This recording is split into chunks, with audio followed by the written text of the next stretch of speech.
Some little birdie told me that Caleb Williams really stepped in it over this week, and we haven't had a chance to get our say so on it. We let the whole thing play out. Everybody and their mama has something to say. But right about now, it's the Nomad Network time, and we about to get it cracking. Let's go.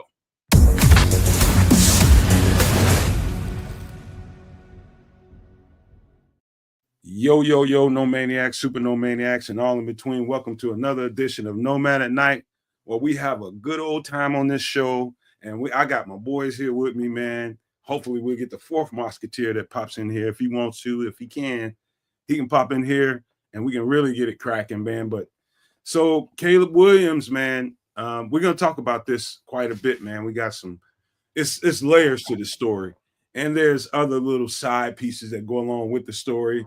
It's our commentary on it, what our thoughts were at the time before he was drafted, moving fast forward to now, all the stuff that happened in between needs to be discussed. First and foremost, let me say this. Now, I said this to kids in the green room when we were working on some stuff. I told them, man, last night, and normally on a regular day, I'm wearing Bears gear. I drank out of a Bears glass last night.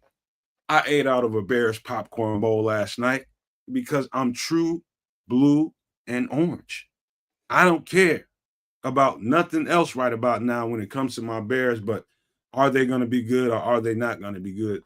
Now, what we're going to say tonight, I hope everybody can understand that, this is all this stuff is premeditated by words that he said himself, his dad said himself, and we're going to just talk about it, man, and, let the chips fall where they may. There won't be no hating going on tonight. I can promise you that. But there will be some straight up, real ass conversations like we do at the Nomad Network every single week. We're going to have real conversation about it. I like where we are. I like how the situation ended up. But what it is moving forward, it's anybody's guess. But there were some things that happened that we need to talk about. But first, let's get to some pleasantries. Let's be regular human beings for a minute. Then we'll get on into that Bears conversation here in a minute. But how are you guys doing? Passing the rock over there to Canada to see how my guy the Canuck is doing. So I like to bounce pass to the left hand side, pass the Dutchie to the left hand side, but we're back in clockwise rotation. What it do? It's Sunday night, Nomad at Night, doing the darn thing. There's a conversation to be had with respect to a certain Mr. Williams, and we'll get deep into that real soon. There's a couple other things that are popping off. My guy underneath me sent me a little quick poke that kind of blew my mind a little minute ago. So we'll chop it up about that. Nomad, you have no clue what I'm talking about, and we'll bring he knows, but he doesn't. Does he? Does he? Okay, cool. All right, cool. We'll hit that up in a little bit. But it's always good to give love to those who give us love. So let's just do it like this. As per normal, we are multi-streaming. By all means, do the task, do the job. Head over to Keds the Canuck. Give Keds, I love that guy. He's a great guy. Give that guy a little love, a little bit of love, a like, share, subscribe. Give this guy a little bit of like, share, subscribe underneath me at Sports Chicago Style. And do the same thing for the man right here in the Nomad himself at the Nomad Network. And make sure that you come right back in here into the chat and chop it up with us for the rest of the night. That's basically your task.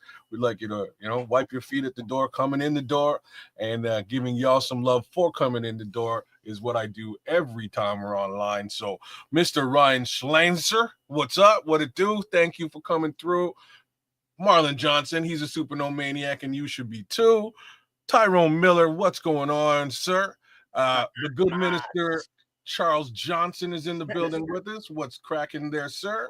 What up? Mad props to you. At Mass is over at Keds the Canuck. Got to give my guy at Mass a bunch of love for just going over there and giving your guy a thumbs up.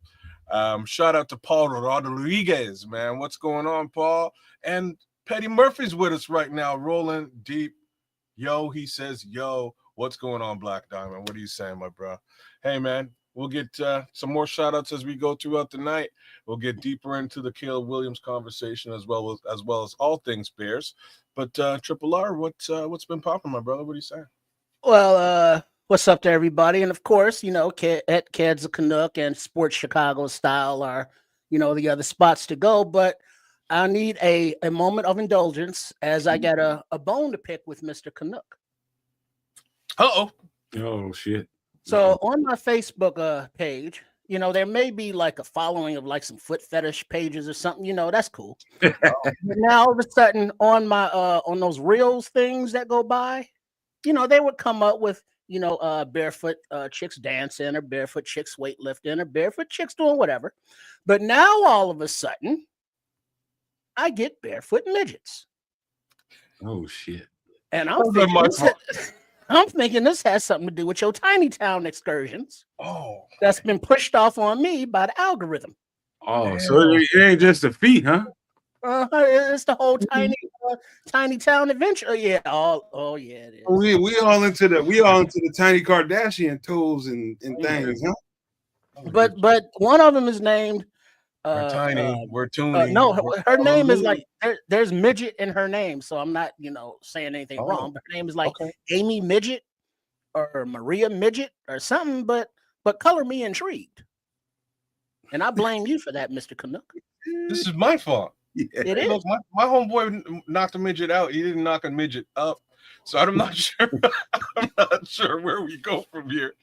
But I will. You know what? From the bottom of my heart, I apologize. I will throw that out there, and just this way we can get off the midget tip. You know what I mean? It's a little tip, nonetheless. we can. Oh shit! Yeah. Scottish Bear. That's Trips. I was first to subscribe, motherfuckers. It's nice to know that the whole fan base attributes the word motherfuckers to me. It's lovely, man. All that feet stuff going on, man. Listen, man, dude, I realize now, Trips, man, looking around. What, at the feet? I don't know. It's almost like this computer hears us talking and shit comes up with the algorithm. And it's like, what the fuck is all this, man? I ain't trying to look at nobody goddamn feet. I'm trying to look at the whole human. The feet is just, I guess accessories to the damn woman. You know what I mean? It's just extra, but golly. But man, look here, man. We're gonna get into some, I guess, a little bit more tiny town and mini Kardashians and all that shit a little bit later. But holy shit, man, that shit is a whole universe out there, y'all. I didn't even know about. To be honest with you, it's just this is stuff out there. It's like whatever you can think of out there. It's like be careful with your thumbs. Be careful with your thoughts. Like fucking disinfect your thoughts or something. Golly, it's some horrible shit out there, man. Feet is just that's light on the spectrum. When I say light, I mean extremely light. The other stuff out there is crazy. I ain't signing up for none of it, but we can talk about that another time or a little bit later on if y'all want to. But listen, man. So first conversation I think we should have right here is this right here, and I haven't had a chance to run this really down. Cheers, really find out what's going on. Some of that Rump Ranger. I'm sorry, not Rump Ranger, Voodoo Ranger. My bad. Whoa. You have my mind other places. Yes, indeed.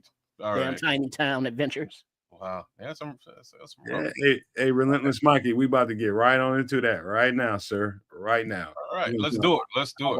All into the Bears conversations right now. And so what I've heard, and I have not had a chance to run this down because me and Kes were doing some work for some No Maniacs business, and you guys are gonna like it when we're done, of course. But I haven't had a chance to run this down, so I got up today and I flipped on Chicago Bear Central. That's Hayes and them over there at Chicago Bear Central. Shout out to them. And I haven't had a chance to run this down, so this is just what I'm hearing. So it was reported by Hayes over on Chicago, whatever their channel is. I'm sorry about that. That Brad Biggs was reporting Chicago Bear Central. I'm sorry about that. Brad Biggs was reporting that a trade, there's conversations being had, and from what he is getting from I guess people inside the building. I don't know exactly what Brad Biggs said, but apparently the offer is a second, right here on the surface right now is a second and a late round pick. That's what I heard. That's Hayes at Chicago Bears Central. No player? No, that's not what I heard. I heard a second and a later round pick. I do it for Trey Hendrickson, but it cannot be that easy. But then you still got to pay him, though, right? That's fine. I'd do that. Pay him, but I mean, to acquire him, it doesn't surprise me that a second round is being offered, but just 1 second round and a later round pick.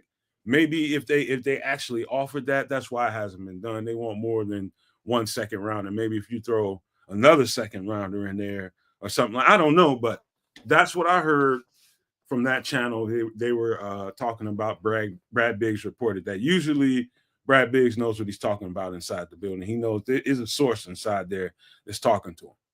Man, Ryan Post throws out them second rounders like Oprah. You know what I mean? Like you get a second rounder. You get a second round pick. You get a second round pick. I'm just saying, man. But like in this scenario, I'd throw a second rounder at this. This is a surefire upgrade from fucking Chase Claypool. That's for damn sure. So let's throw a second rounder at this.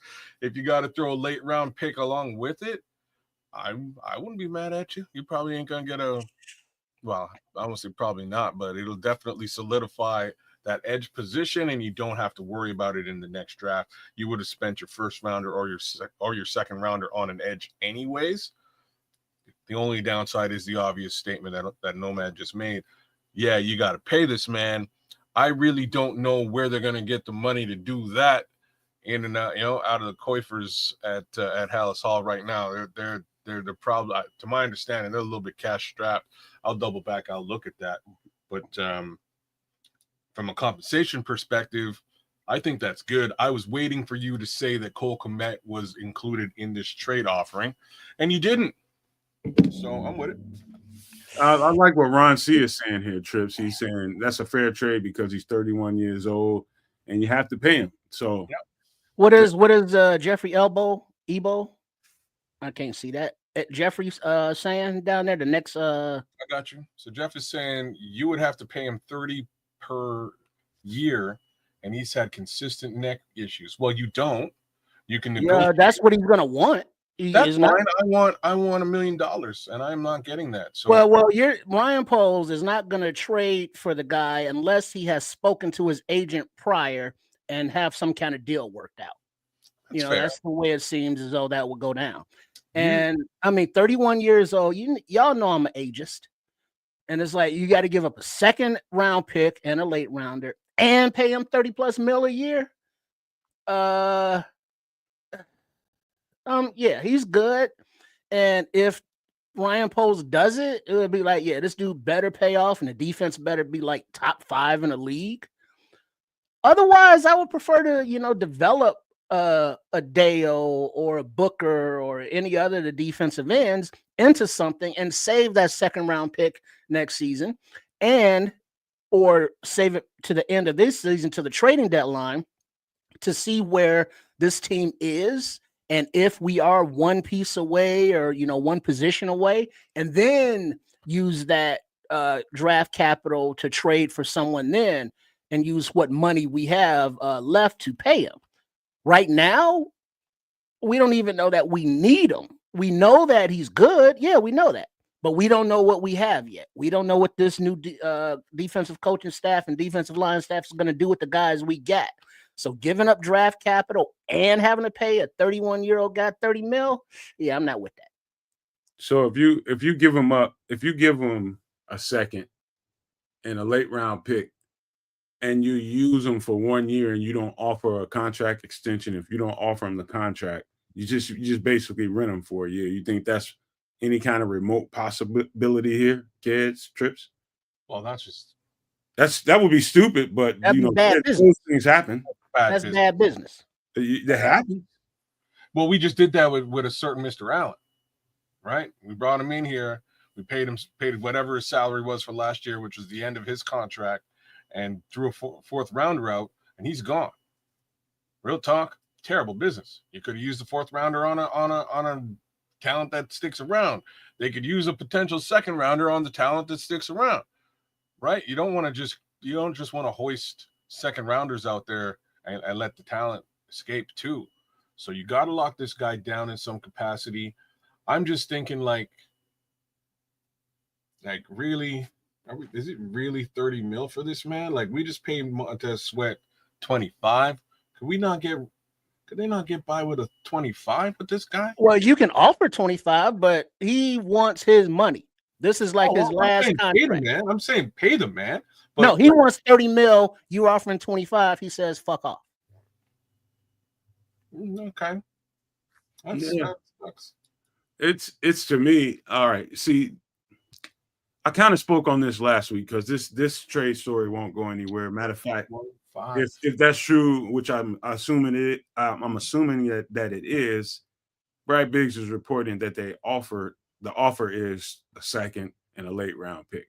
If they're entertaining this conversation, here's my I guess my little objection to it, but it's not necessarily an objection, more of I'm just trying to put it in the lenses of how I see this stuff.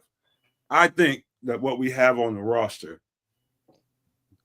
with the addition of Dennis Allen to the coaching staff, I want to see what that looks like. Some of these guys we have, talking about Austin Booker, Daniel Hardy, we got Dio Odengbo.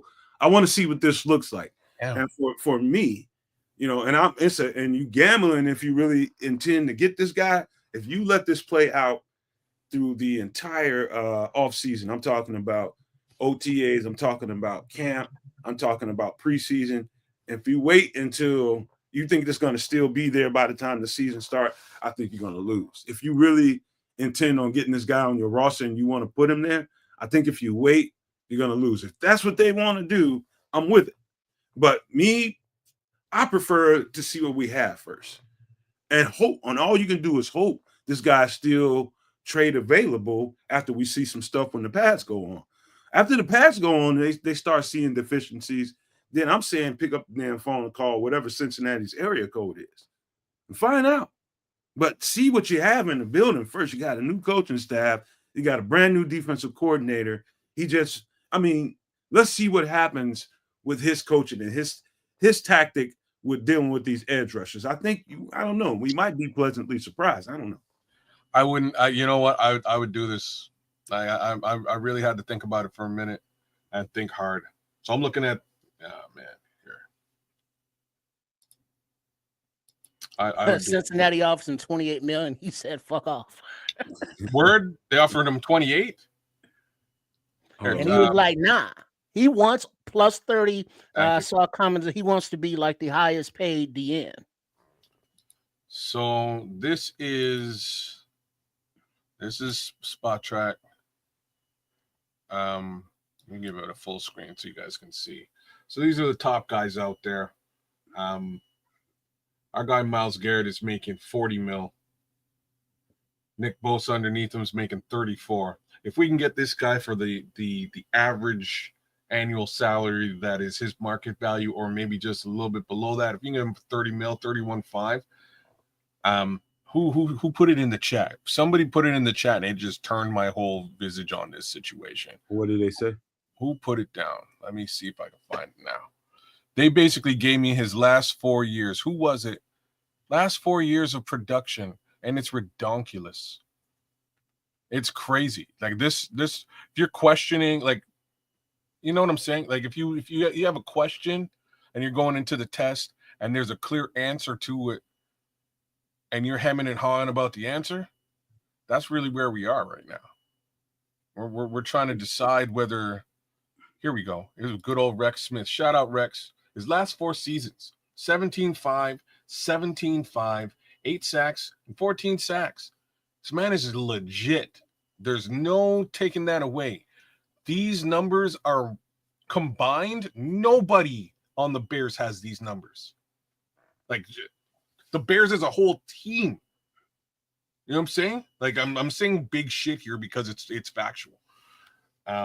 I'd throw 30 mil at that. And the reason why, is not just the sack numbers. The actual reason why is you still got it would be a 3-year deal for me. You still got 3 more years where Caleb Williams is not being paid. I would take full effing advantage of that right now. Dump the 30 mil, scrape it out of your ass. Wait.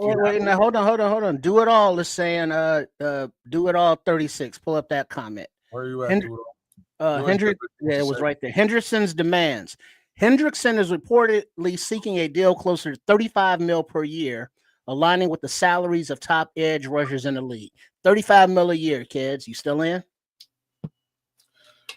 I gave you the numbers, man. And again, the reason outside of the numbers is that Caleb Williams is on his rookie numbers. You're not going to be able to afford an upside end in 3 years because you got to pay Caleb. Okay? I say pay this man now, stack the defense while the offense is getting hot. Pay him. Do it. So I was not on this train 20 minutes ago, guys. I'm on the train now. Pay the man. Pay him. Bring him to I think how many years would you give him a contract for? 3 years. 90 mil. 90 or mil. That's more than 90. That's 105 mil. Okay. 35 a year. I think, to me, I don't care anything about the money aspect of it, to be honest. It ain't in your genes. Right. It ain't. It's just not something I think about. But it's not that I'm saying that Trey isn't worth it or anything like that, but we ain't got the money. Well, like, you scrape it out, scrape it, rearrange, restructure, scrape it out. Philly does this all the time. Kansas City does this all the time. They'll find money. Teams do this shit all the time. The fucking 49ers do this all the time. It's about if you have if you can structurally get people to buy in and people realize what you're trying to do. Like, let's just say you decide to, okay, all right, we want to really make a play for Trey Hendrickson. What do we need to do now?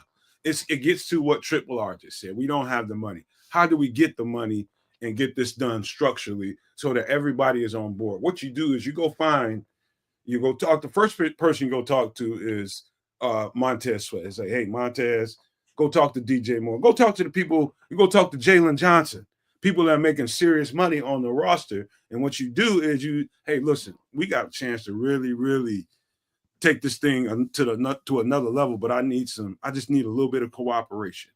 I know you guys love your money, but if we can get this guy on, then it gets to that mode. You know what I'm saying? It has to go there. So is that guaranteeing a Super Bowl then? So you're saying it like the Super Bowl only happens if if Caleb Williams works out, and that ain't on anybody else but Caleb Williams. Real talk, like, it's on the organization. You know what I mean? Like, I'll put it there, but it's on his shoulders. We're in Mitch Trubisky's territory, guys. Like, I'm being hyperbolic, but that's what this is. They got Mac, brought him in, virtually the exact same number that we're talking about, and it was basically because they weren't sure about the Mitch situation and they had the money to spend. They had to scrape it out too. In this situation, I say you just go and do it. Facts is, they can go to they don't even have to go to those players. They can just move their money up front, right? They can move their money around so that they're paid in bonus and they scrape a little bit back, right? They can scrape up 30 mil. They can. I know they can. So this is just a question of whether the compensation is effective. Don Burr, I wanted to answer your little comment here. Let's pull it up. I'm gonna. So he says, how about drafting and developing a player? Yeah, man. I'm with that. So right on, pussycat. I'm gonna say two things. First thing is, he's only saying that because his team is the other team who's basically buying for the services of Trey Hendrickson. By the way, Dennis Allen he was there when they drafted it and developed it. That's a Dennis Allen feature right here. It is, but it doesn't preclude, and this is why I said 3 years. It doesn't preclude what we do over the course of the next 3 years at that position. Feel free to draft and develop over the course of the next 3 years, because you sure as fuck better. Because you know what I mean? You do not want to extend a 35-year-old man at $30 million. You don't want to do that. So you better draft and develop over the course of the next few years. If Austin Booker takes off, you trade this guy, you get him out of here. or you trade the other guy and you get him out of here. Check out Scottish Bear here. What other guy? Or you use Cole as trade bait, right? There's that was really what I thought the first. That's why I said I was surprised that Cole wasn't incorporated into that trade conversation, right? There's a few things you can do. You get $5 million right off the bat if you let go of Cole Kmet. Considering he wasn't being used all season last season, I'm not so sure how well he's going to be used this season.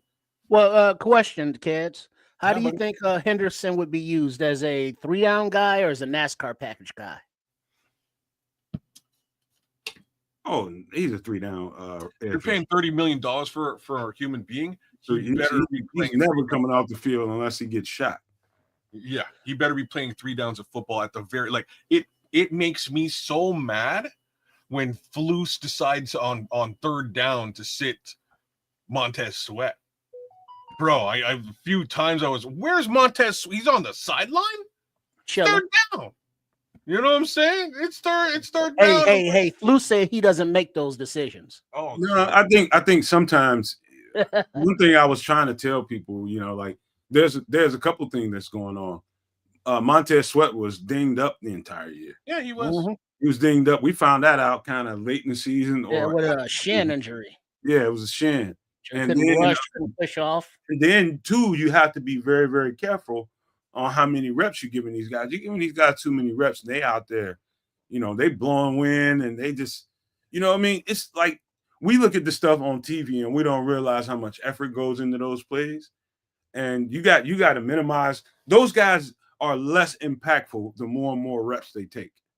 You get what I'm saying? Like the more and more you play them, the less and less impactful they'll be when the time counts. Like if you trying not to take them off the field and you get the 3rd down and 7, and they haven't, and they've been on this field for the past 10, 12 minutes, then they're gonna be tired. You know what I mean? So they're not fresh when it's time to go get the money. You get what I mean? So you got to manage that, man. You really do have to manage that. A couple of 300-pound motherfuckers trying to get on you, and you trying to get through them to get to a quarterback. That takes a lot of thrust and effort, man. So I don't know, man. Maybe some people just don't understand, man. It's a lot of work. I get where you're coming from, and a rotation sort of needs to be involved in some capacity. There are like Max Crosby doesn't need much of a rotation because he just has motor. I'm not as familiar with Trey's game to really say that he's just a motor guy. I mean, some guys just want to be on the field, and coming off actually makes them slower. Anyhow, we'll see what he really is if he shows up. But same token, Don Burr, I'm going back to your draft and develop comment. You were in a position where you had no choice but to draft and develop. You were already paying your quarterback, right? You had a quarterback in place that you're paying. So you better draft and develop. They're not paying this quarterback, bud. You know what I'm saying? He's not to be paid for another 3 years. And when he gets paid, you have to reshuffle the entire decks. So this buys them time to draft and develop while fielding a very dangerous football team. And that's my 2 cents on it. Like I say, I wasn't on this flex up until a week ago. We had a bit of this conversation. I was like, don't do it.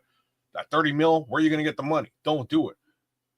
Today, I'm saying go for it. Let me do it. Let me rephrase this conversation and give everybody a take on this. We just got through giving our, how you feel about, it's all right. I like it, but I don't like it because of these reasons, the financial reasons, the age reasons, everything that comes with this. You have to consider it all, right? The question, I think the bottom line question we need to ask ourselves, whatever it costs us, draft capital, money, whatever, does this player make us significantly better? Is the question we need to ask, and give any kind of take you want to give behind that. If that's an open-ended question, his numbers alone are larger than the entire sack capability of the Chicago Bears during Ryan Poles' tenure. Yeah, he's actually that guy. Easy. You know what I mean? Like, has there been 17? Hell, his worst year is an 8-sack season. And I'm going to say Ryan Poles was involved in 1 8-sack season. So there you go. His worst season. Honest opinion, Trip. Does he make us significantly better? I guess. He's struggling. I know. I mean, that's the thing, though. We don't know what we got. If we get, I mean, do we have to do this right now? Can we wait till mid-season to see what we have? You know, all of a sudden, Booker or whoever the fuck, you know, comes out gangbusters, and it's like, Trey, who? Oh, yeah, we can save that capital. But, you know, we get to the trading deadline, and this is a winning team, and it's like, yeah, we need help getting to the quarterback. Then you revisit it. Right now, it's not a necessity. And it's not something that, you know, you should go all in for and then, you know, take snaps away from one of the up and coming developing guys and taking the responsibility away from the defensive coaches to develop these fuckers. You know, we got a whole new regime. So it's like, yeah, Flus and his crew is supposed to be, you know, teachers. So we took all these developmental guys, and it's like, yeah, you know, Flus and his staff, and they did shit. So, you know, now we got young guys that need developing, and we got Dennis Allen. Dennis Allen has been credited with developing and helping a lot of people, one of which is Trey Hendrickson. So do we really want to go backwards and say, yeah, you developed this guy, he's 31 years old, let's pay him, as opposed to saying, hey, coach, develop one of these young fuckers? No, that's not what we're saying. I'm saying do both. I'm buying the coach's time to actually develop those players behind the scenes. We're fielding Trey Hendrickson. You've got 3 years to turn Austin Booker into a superstar. You've got 3 years to turn Daniel Hardy into a superstar. You've got 3 years to turn who else is back there? There's got to be somebody else back there. I mean, Shamar Turner. Well, how do they get reps? They're going to get reps. You rotate. I thought he was a 3-down guy. He is, but you rotate anyways. Well, there's a lot of the is buts going on here. There is. There, you know what I mean? There is. Let me throw this in here too. We can finish talking about that too. Now, I'm on the side of if you really think this guy, and I'll do 110% believe he makes the team significantly better right away, instantly. Now the question comes to do you wait? Do you attack this situation right now, or do you wait? I'm talking about you wait through training camp, you wait through, I mean, the OTAs. If you wait past OTAs, I think you might be gambling. But if you wait until the end of training camp, or you wait until the trade deadline, you're just going to get slapped around by reality. He ain't going to be there. Somebody's going to make a move on it. And so if you actually, that's what I'm saying. If you actually covet the guy, I think what I'm asking you guys is, do you think waiting is a proper thing to do, or do you think if you want him, strike now? Well, I mean, that's almost like saying, well, we got to take this guy now because he's available instead of waiting to the trade deadline. But you wait to the trade deadline, all of a sudden, some shit went down in Vegas, and Max Crosby's like, I want out. Would you rather have Max Crosby or Trey Hendrickson?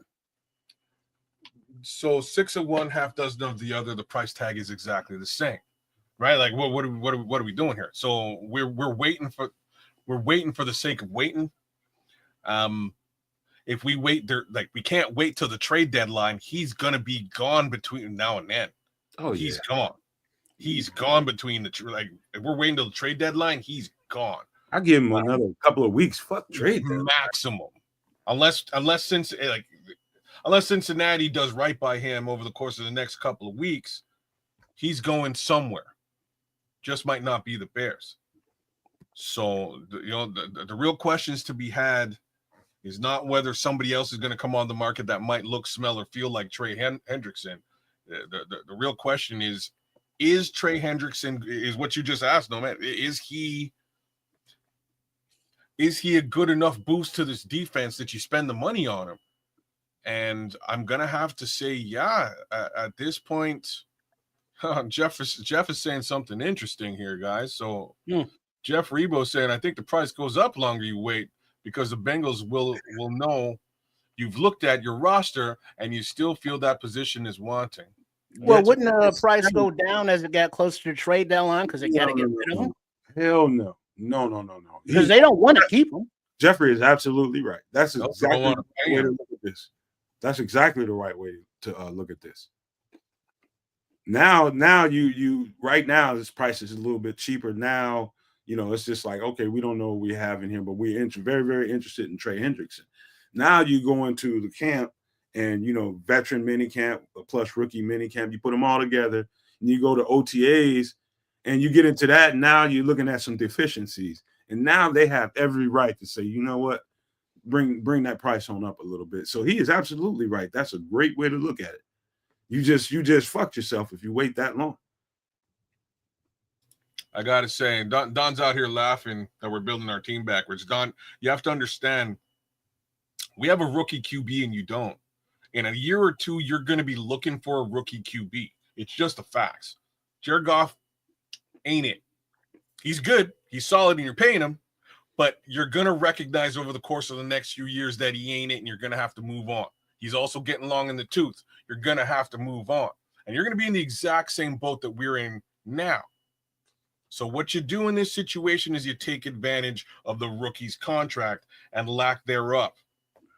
That's what you do. That's what Ryan Pace did the last time. The facts was, and the facts could be, the quarterback might not be the guy. I can't predict that one. I don't know. But what statistically is in the cards is that this guy he gets to the quarterback, yo. That's proven. So if I'm going with the proven thing, I would spend the money on Trey Hendrickson. I gotta say. Hey, y'all know Trips. I got Trips get tight in the ass when they start talking about money, man. That's just how he gets, man. That's a Jew in me. When it comes to age and money, he tight, man. He tighter than the motherfucker, boy. Mm-hmm. That's why I should be the cap guy. We won't get shit. We have a whole bunch of goddamn Jonathan Owens and fucking Dante Pettis. Dante Pettis, all of them. We have a bunch of them just running around trying to make it happen. But yeah, man, you know what? Here's the last part of it. And Jeffrey was so dead ass on that. If you think about it in that context, now you've given yourself a chance to look at your roster and notice that you have deficiencies. They've had a chance to look at their roster too. And they've got, that's a very easy thing to think about and understand. If you wait past another, because they're not in pads yet, but if you wait until after a week or so while they're in pads, number one, he is very, very likely he won't be there. Number two is you just definitely guarantee the asking price is going to go up a little bit more than you thought it was going to be because they know you need it. There's only one part of this conversation that actually irks me a little bit, and it's the fact that they went out and paid a different defensive end already. That's the only. Yeah, I hate to say it. Well, he was a free agent though at the time. Well, that's fine. They spent good money to bring him in. This particular man has been hemming and hawing and having a conversation with his team for the past 6 or 7 months. This has been an open conversation. We've been talking about Trey Hendrickson since last season. So, Ryan Poles had the opportunity to go to the Bengals and say, hey, like, are you really going to pay this guy or not? What are you thinking? Here, we'll throw something at you. Get something done. Hell, well, I won't even say what I was about to say. But, like, you know what I mean? They could have definitely this conversation could have been opened a long time ago, and they could have saved a bunch of money on one defensive end and put it right into the heart or wallet of a guy who we definitely know will get the job done. And here we are back again having the same conversation X amount of dollars shorter. It's like this, kids. I really do think. Now, this is just my thoughts alone. Do I think Trey Hendrickson is a significant upgrade to what we have on the roster? Yes, indeed, I do. No question about that. The other part of me, and this is the more dominant part of me, is you draft and you develop, like Don was talking about earlier. You get your guys in here. You bought a coach in here for a reason. You bought all these assistants and all these guys in here for a reason to draft and develop your talent. And you really lean into that. My personal thoughts about it is you can really hamstring yourself by getting a little bit jumpy because somebody's available. I know this guy would make us a whole lot better, but what we don't know is if he's going to be worth the swing. Not only his individual play is definitely worth the swing. Let me rephrase what I'm saying. But the timing of grabbing Trey Hendrickson right now when we don't even fucking know what we have in our quarterback just yet. We think we know. And that's the next conversation. We making these large jumps and large strides to say that, okay, we're going to go from a 5-win team to a playoff contending team. You got to consider all of that. So you're going to have a whole lot of goddamn faith in Caleb Williams, Ben Johnson, and what they're going to bring to the table in order to make a move like this right now. And if you're not sure about either one of those two guys and you're just waiting to see what happens, then you just back off and trust in what you just brought in as far as your coaching staff is and all this talent that you just acquired. That's what you do. You just back off, leave this shit alone, and let's see how this shit plays out and just hope somebody of the caliber of Trey Hendrickson is there. Because right now, we just hoping that we're going to be this really, really good team because we have Caleb Williams, we have Ben Johnson, and all that kind of stuff. But we don't know a motherfucking thing yet, do we? Not a goddamn thing yet. Too many questions, bro. Too many questions. So with all those kinds of question marks, do you make a move like this right now? Yeah. My personal belief is you don't, even though I do know this guy would make us significantly better. But I would understand if they jumped and did it. That's the way they see it. Go ahead and do it. I'm with it. James Weston is kind of hitting it here. Like, we're saying win now, but not Super Bowl aspirations, and that's really where we are. Let's win some. Let's field some decent football. You know what I mean? Let's play some good fucking football. Like, I don't know what else to say it. Let's do exactly that. Let's field a powerful team on both sides of the ball and take a little bit of onus off of the shoulders of the young man and let him cook, let him learn, and let him do the darn thing.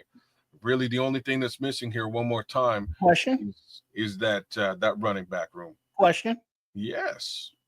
If a second round pick and a late round pick plus $35 million a year is the price for Trey Hendrickson, you're saying do it.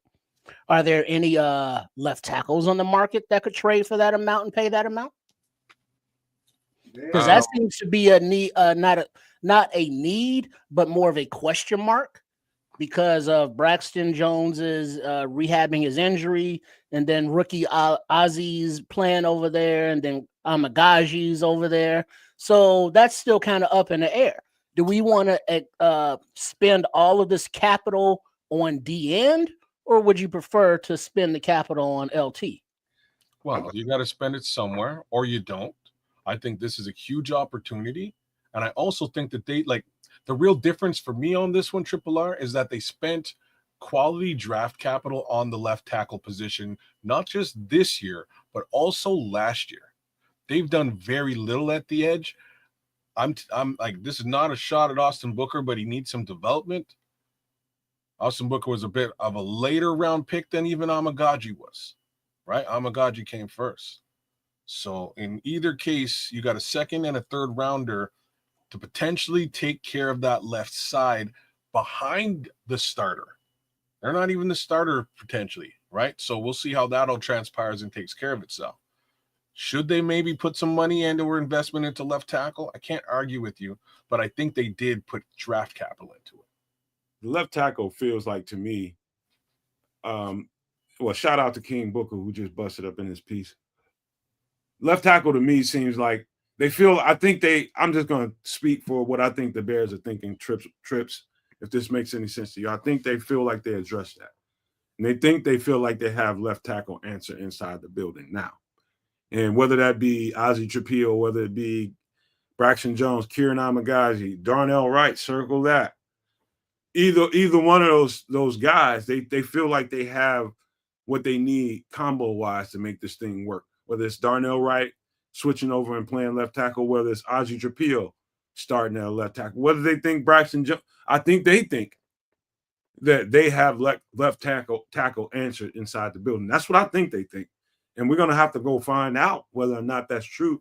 I think they have, based on everything I've seen, I think they have answered that question. And you can super duper answer that question, if you flip Darnell over there and just move somebody else to the other side. But we'll see, man, because I do think that's a conversation to be had, especially this week when it comes to, they won't have pads on, but it's going to be interesting to see who they decide to trot out there and get the first team reps at left tackle. It's probably going to be Ozzie at first, and then they'll flip Darnell over and start giving him some reps, get Kieran in there for some reps, give him some right tackle reps as well, and just kind of move those guys around. It's a good way to get it started. And then when they put the pads on, that's when the rubber will meet the road, and we'll find out that they have answers. When preseason comes around, we'll really find out. But, all this is just preliminary assessments right now. You know what I mean? We hope we got the answers to that. I don't think they were going to, if you would ask me if they would go out and spend nice money on a left tackle that's out there on the market or trade for somebody, I highly, highly doubt that. I mean, that's like, I probably put that less than 5% chance, to be honest. You just hit the nail on the head as well. Like, who out there is trading their high caliber left tackle? Nobody. You know what I'm saying? Like, that position just doesn't get traded ever. You just pay that guy and you leave him in position. That's how it works. So you kind of have to draft and develop, or you get him in free agency when he's old. They just, like, left tackles are worth their weight in gold. They don't come on the market very, very frequently at all. So that all being said, you either pay these guys out the nose when you get the opportunity, which they didn't do, or you draft and develop. I'm going to have to give it to the Bears. They're attempting to draft and develop at that position. We'll see what it pans out at this point. I'm also going to say that they've really neglected the defensive end position by way of draft capital. And if you jump in the chat and look at what Scottish Bears talking about, there you go. James, correct. 2 edge players drafted in 4 draft classes from polls ain't good enough. I think they overestimated what they brought in the building as far as coaches, development of talent. They thought that they were getting some really good guys that can really develop talent. And you seen guy after guy after guy just hit goddamn rookie blocks, second-year blocks. They just never really developed into what you expected them to be, man. The hungry individuals that you saw on tape in college just never turned out to be that in the pros. And so, it is a huge jump. People don't understand that either. But, we could talk about a little bit of that, and we can keep going with that. But we got to get to the pertinent conversation of the day. And we're going to start off with this right here. And so, kids, if you wanted to, let's just do this. Let me just start the conversation off before we pull up any quotes. I'm going to paraphrase the stuff I heard. Let's start where we need to. And that is going back to pre-draft.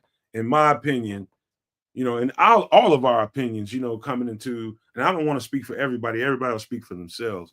I can remember a lot of people, pre-draft, before all of this stuff happened and drafting Caleb Williams, people were hesitant about this because there were reports that were coming out saying that Caleb Williams didn't want to come to Chicago. There were reports saying that Caleb Williams, his dad didn't want him in Chicago. All that stuff was out there. All of it. Every last bit of it was out there.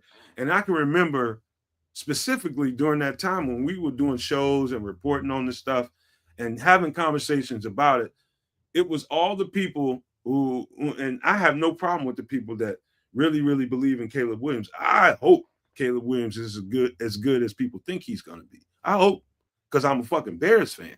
But the truth is, there were some question marks before he was ever even drafted. And we'll just start there. So I'll just say this, kids, and you heard me say this before, Trips, you heard me say this before.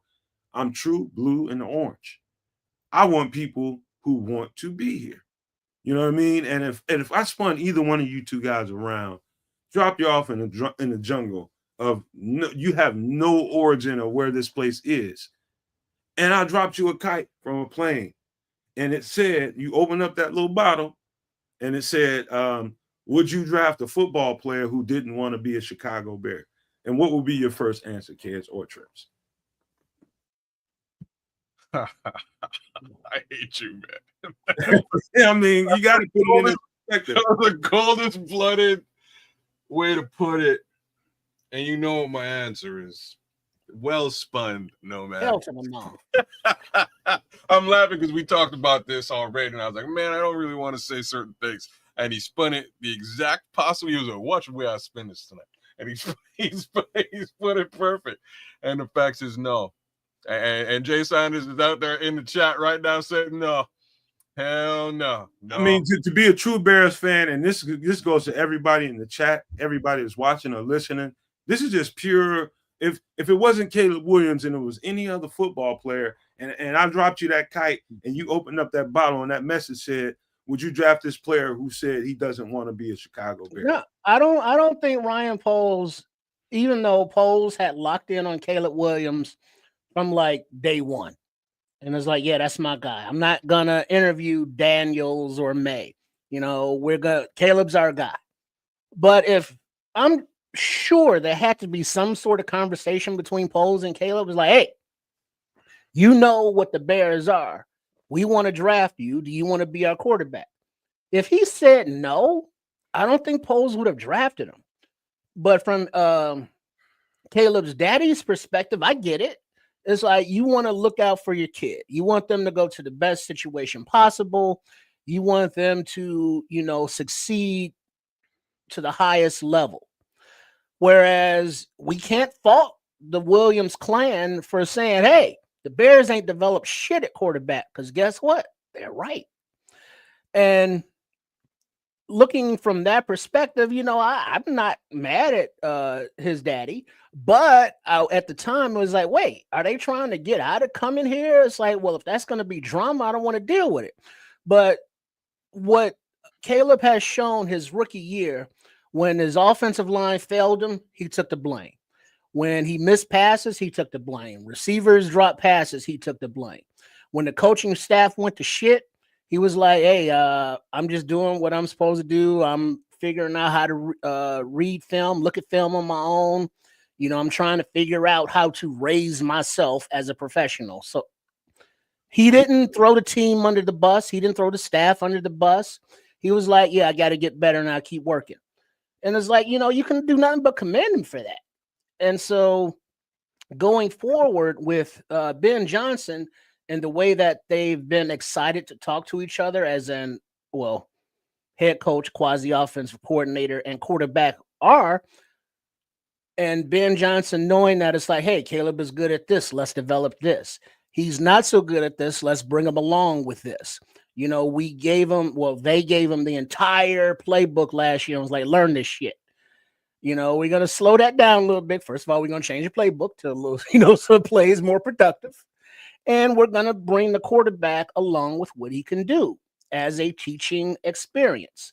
So the thrown under the bus is, that's kind of, because at the end of the day, Caleb was like, yeah, I want to come to Chicago. And Caleb's dad and his camp was like, well, if you make that decision, all right, cool.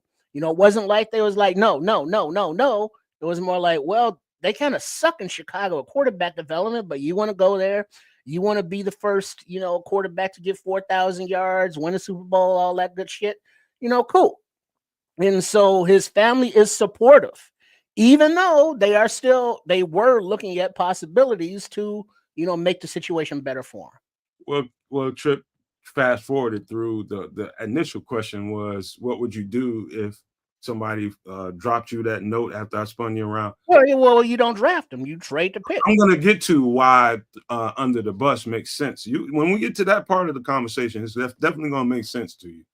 Now, that part was particularly my say on that, as far as him and his father, I do understand that. And I do completely dig that part of it. I can't do nothing but all I can do is take my hat off to Caleb Williams and his father for being astute about the situation. This has been a shitty place for quarterbacks. Absolutely true. Mm-hmm. There's no fucking doubt about that. Put the check by the box of Caleb Williams and his fucking father for recognizing that this is a bad place to go when it comes to quarterbacks, period. And they haven't shown anything throughout history to prove anybody otherwise. Nobody. Now, that being said, there's something about, I'm just going to use myself for an example. Let's just say I didn't get a whole bunch of scholarship offers and some small level Division III team offered me a scholarship to come play or whatever it was to come play for that team, you know what? I'm going to go turn that motherfucker out. You know why? Because I'm a dog and a baller. And I don't give a fuck what situation you put me in. I'm going to make the best out of it. I'm going to make the best out of it. It ain't going to be no, I think I'm too good for this shit. Fuck all that. Never. That's what I'm pissed off about. There's a couple things I'm pissed off about. This is the main one. Like, if you don't want to be here, fuck you. Go somewhere else. We'll pick somebody else. We don't need hostages. Volunteers only. And so, I'm going to fast forward to the part where he got to the visit and he came and I don't know, Ryan Poles and them must have won him over. But I thought that was a bad decision by Ryan Poles not to at least, and this is the second part of the conversation, at least entertain conversation or have a visit with the other quarterbacks out there, mainly speaking about Jaden Daniels. That was a huge fucking mistake.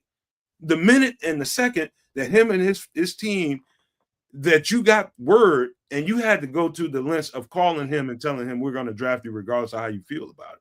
Should have never got to that. You should have had plan B and C ready in case you don't want guys like that on your team.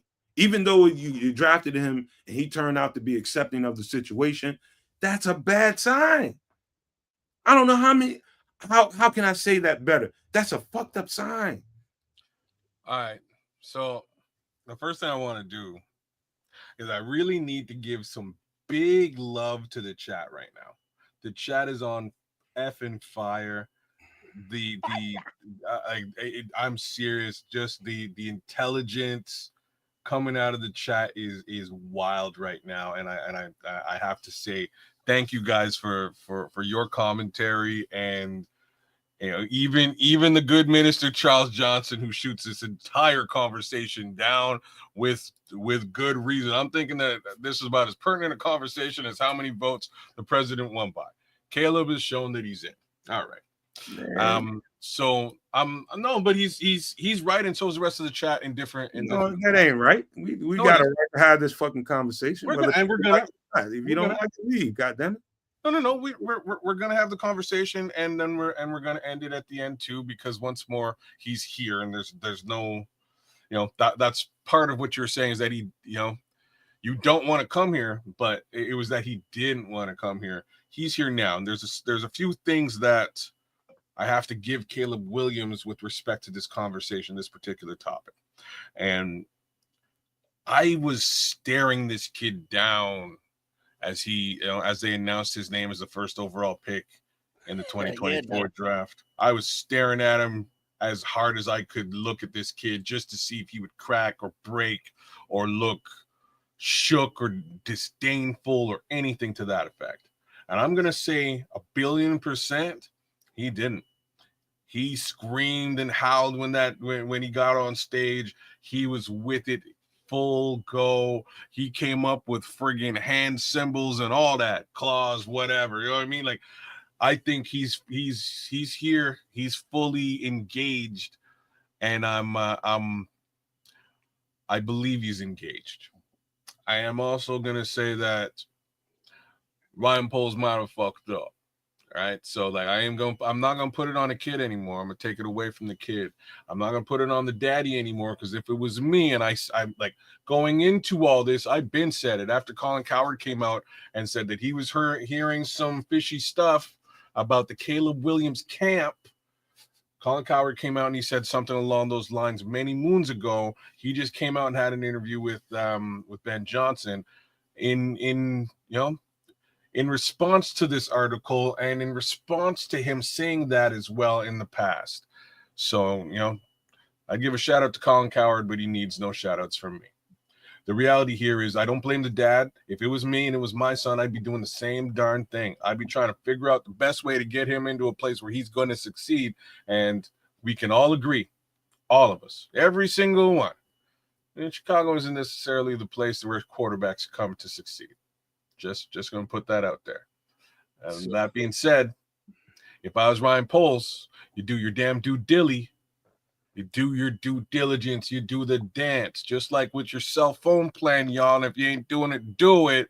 Do the 2-year dance. Check out the other competitors. You know what I mean? Check out who they are. See what they're offering you. And if it's better, jump ship, because loyalty ain't what it used to be. Well, that brings up the point that had, the rumors out of Hallis Hall is that Ryan Poles wanted Flus gone, but McCaskey wanted him to stay. So had Flus been fired at the end of last season, who knows who the hell would be our head coach right now, because Ben Johnson wouldn't probably be. But the way things worked out, now we got Ben Johnson. Now we got, Declan. Now we got Antoine Randall and Bieniemy and Allen and, Harris, and go on with a coaching staff that I believe is more well-rounded and experienced and talent than every coach under the Flus regime. So with that said, the structure is now set up to succeed. We haven't seen Ben Johnson as a head coach before, because he's never been a head coach, but as offensive coordinator, he was putting up or orchestrating, damn near 30 points a game. If he can do that with Caleb Williams, now you're looking at a quarterback in Williams who will set every goddamn quarterback record this franchise has in almost one season, because the Bears have been that porous at quarterback. Very true. Hey, you know what? Jeffrey Ebo is really smacking home runs right now. He says, I'm interested to see how Ben Johnson addresses this with Caleb and manages this situation. Oh, he did. I'm ready to read all the Colin Coward show, as I was saying. I'm going to get to that. That's exactly where I was going next. Thank you for that, Jeffrey, man, because, I found it very, very interesting that, I don't know if it was, the Bears and Ben Johnson's way of handling crisis management. This was a straight up crisis.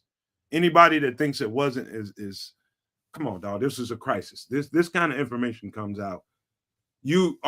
So basically, I think conversation must have been had where Caleb probably wanted to say something or not, or his dad wanted to say something or not. I found it very interesting that the only person that spoke on behalf of the situation in regard to Caleb Williams and that situation was Ben Johnson.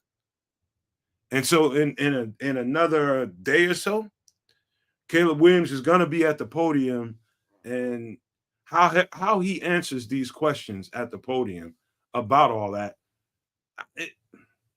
It's not, the part about not wanting to be a Bear and the reason why they didn't want Caleb to come here. I'm less interested in that. That's out in the open and that's understood. He's a Bear now, and that's what it is. My question, and this is the second part that I have a real problem with, and the only two parts that I have a problem with is the second part, and that is this whole thing about film and not being coached and all that kind of stuff. Now, I wish Samuel was here right now, because he and I would be the two guys that play college football, and we know how this goes.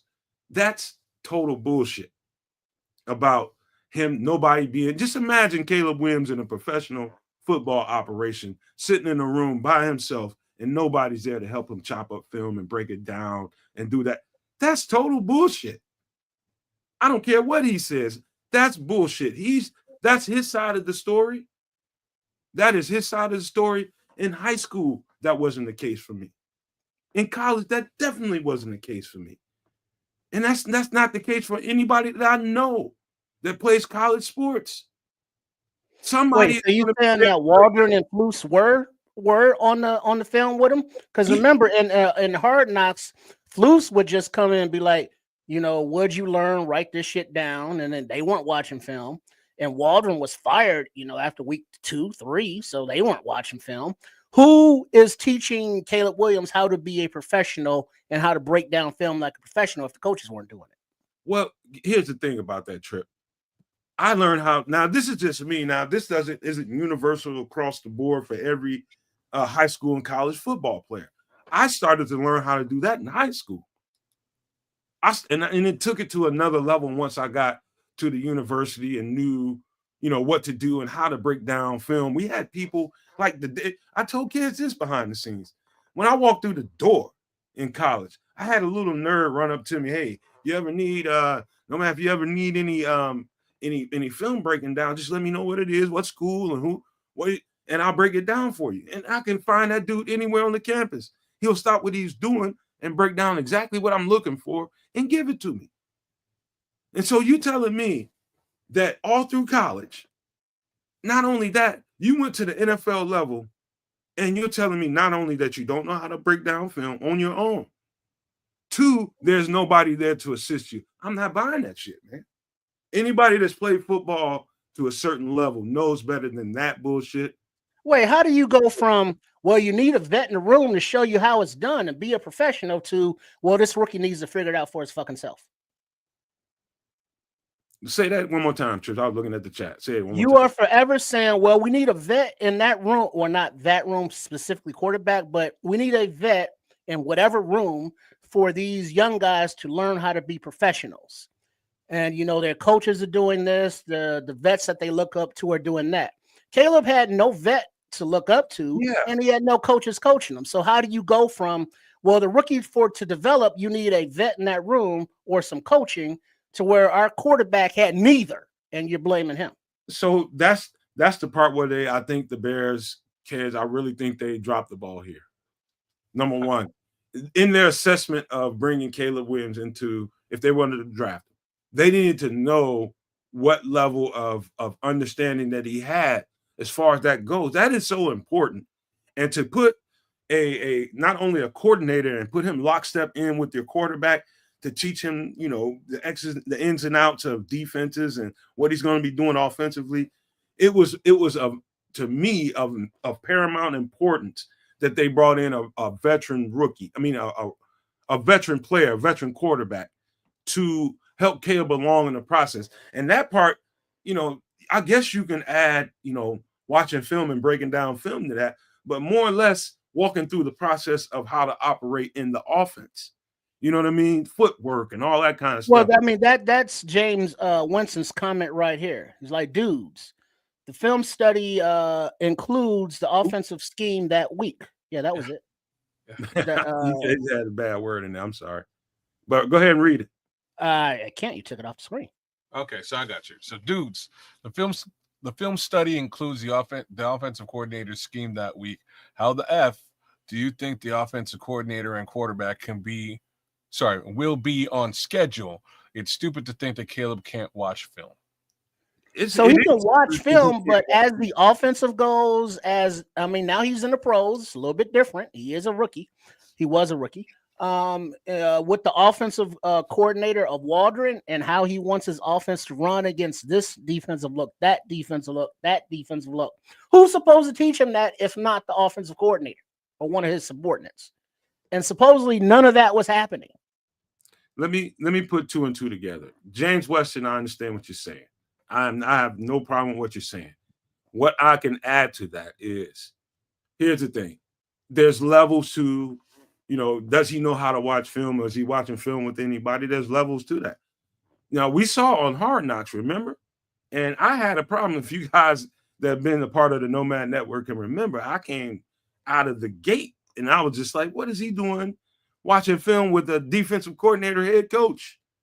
I understood that, okay, he could be trying to cross-train Caleb Williams and trying to get Caleb Williams to understand defenses through his perspective. This is what they're trying to do to you, Caleb. This is where when you get to this certain part of, your drop back, this is what you should be looking at. I can see how that can help Caleb. But at the same time, if he's spending an extended amount of time doing that with Caleb, where is the time that, that Shane Waldron could be spending with him?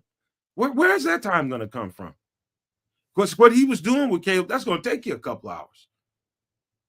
That's going to take you a couple hours out your day.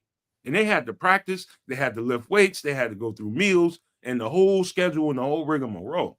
That shit didn't look right to me.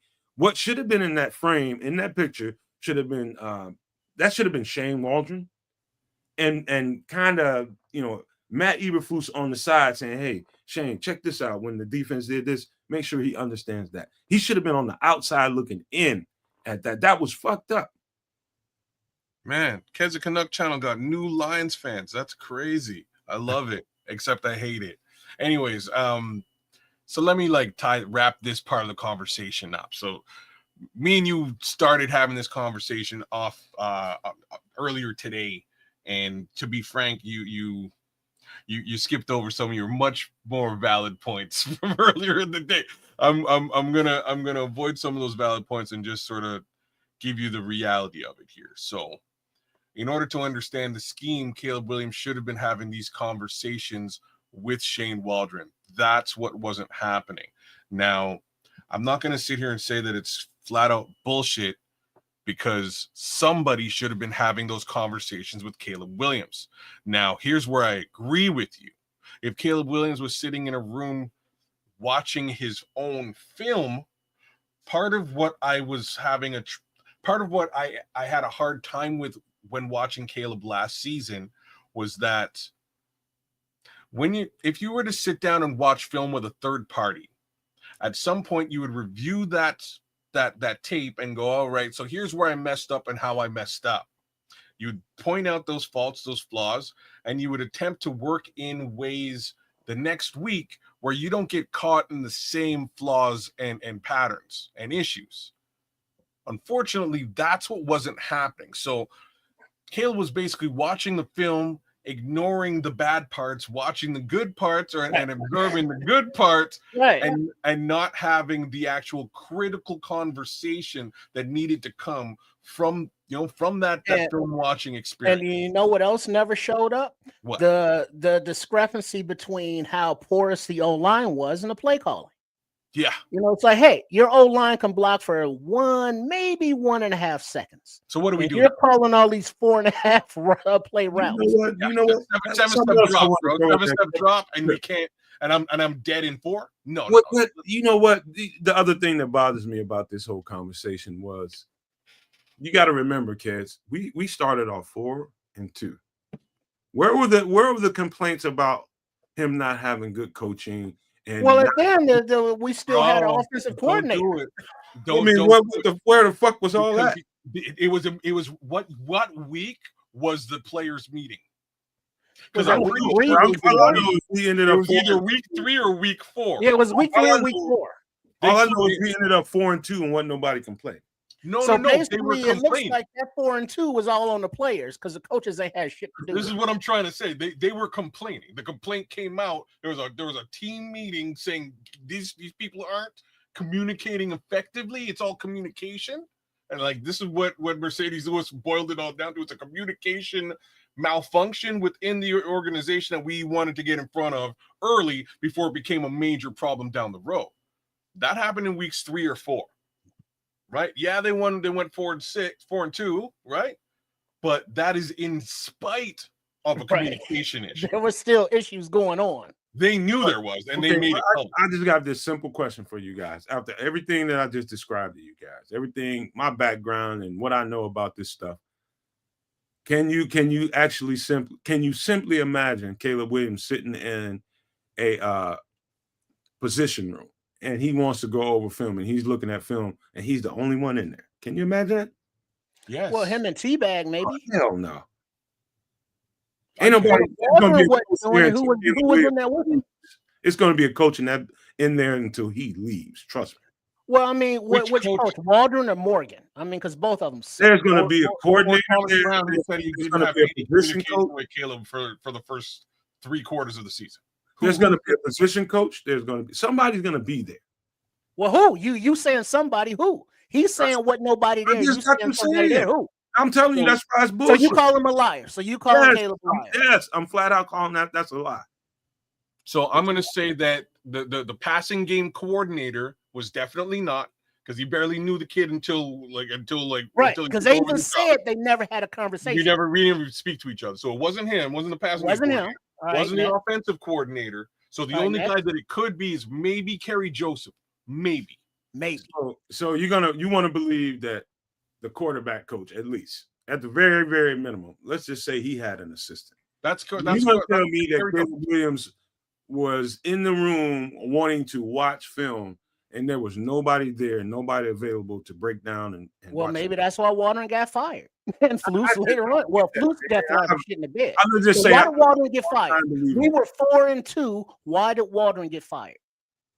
All I know is I have a hard time believing it. We were 4-2. What was the record when Waldron got fired? We were still a winning record because it was still early in the season.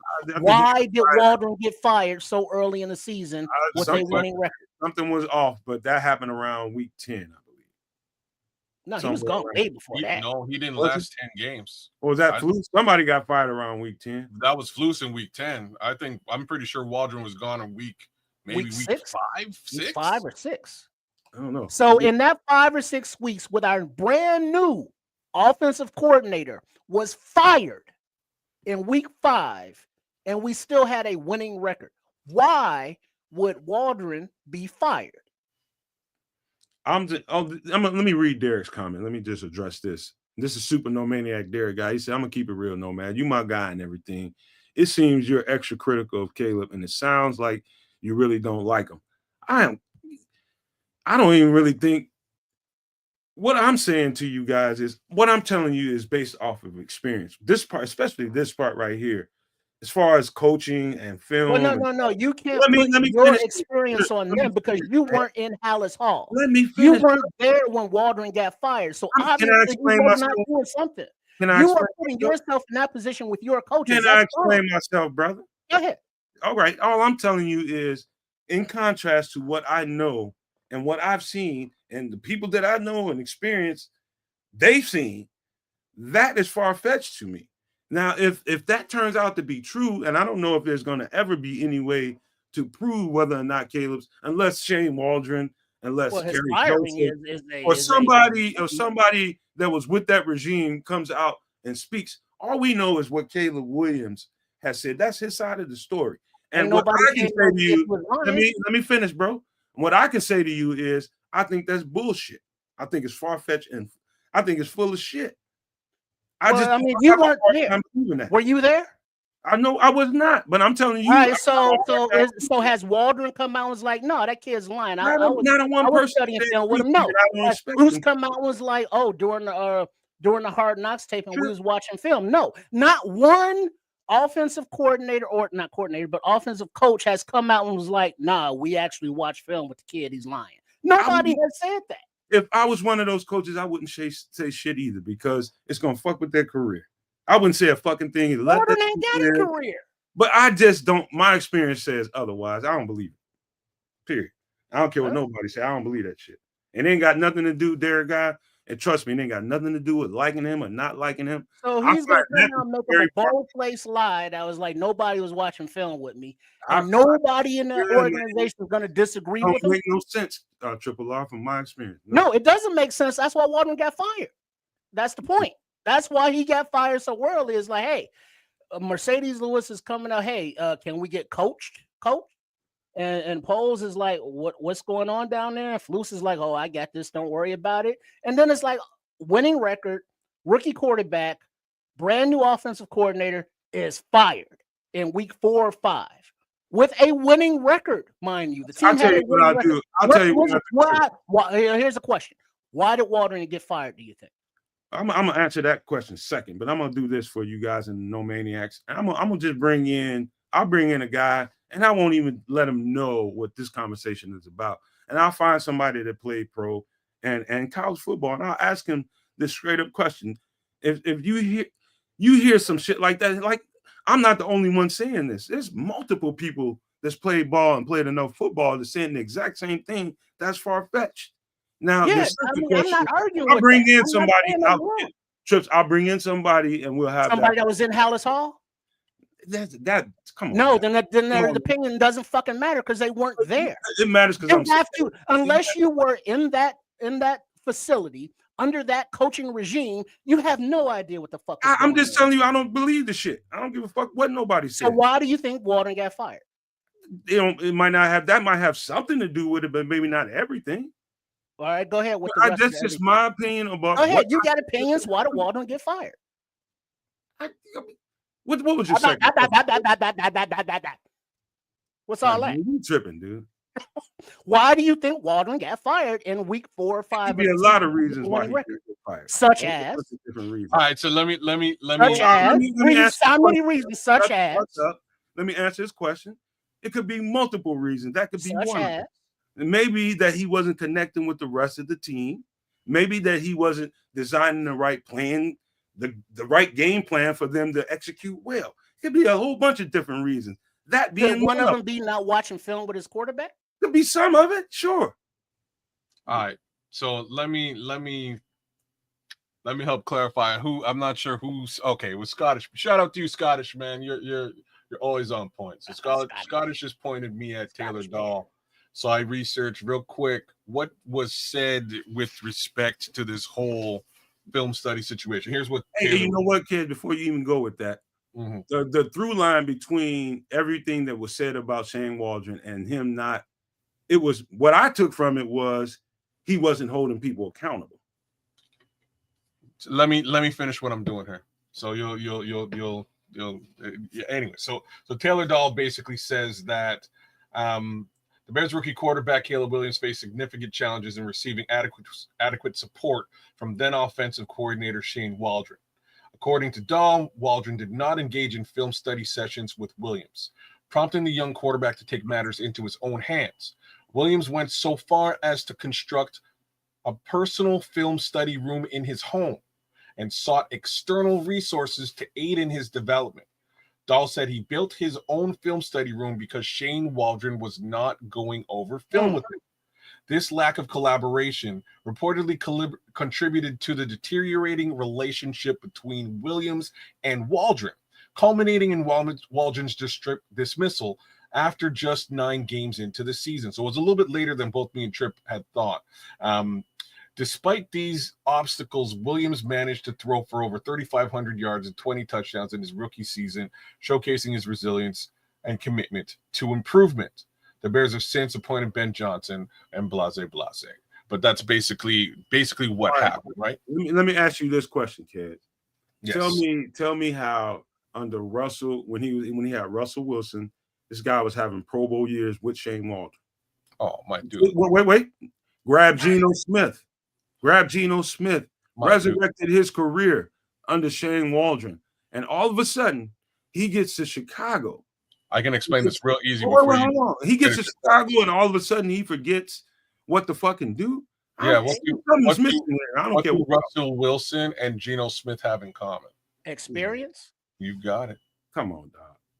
What do you mean? Rookies? They're neither one of them.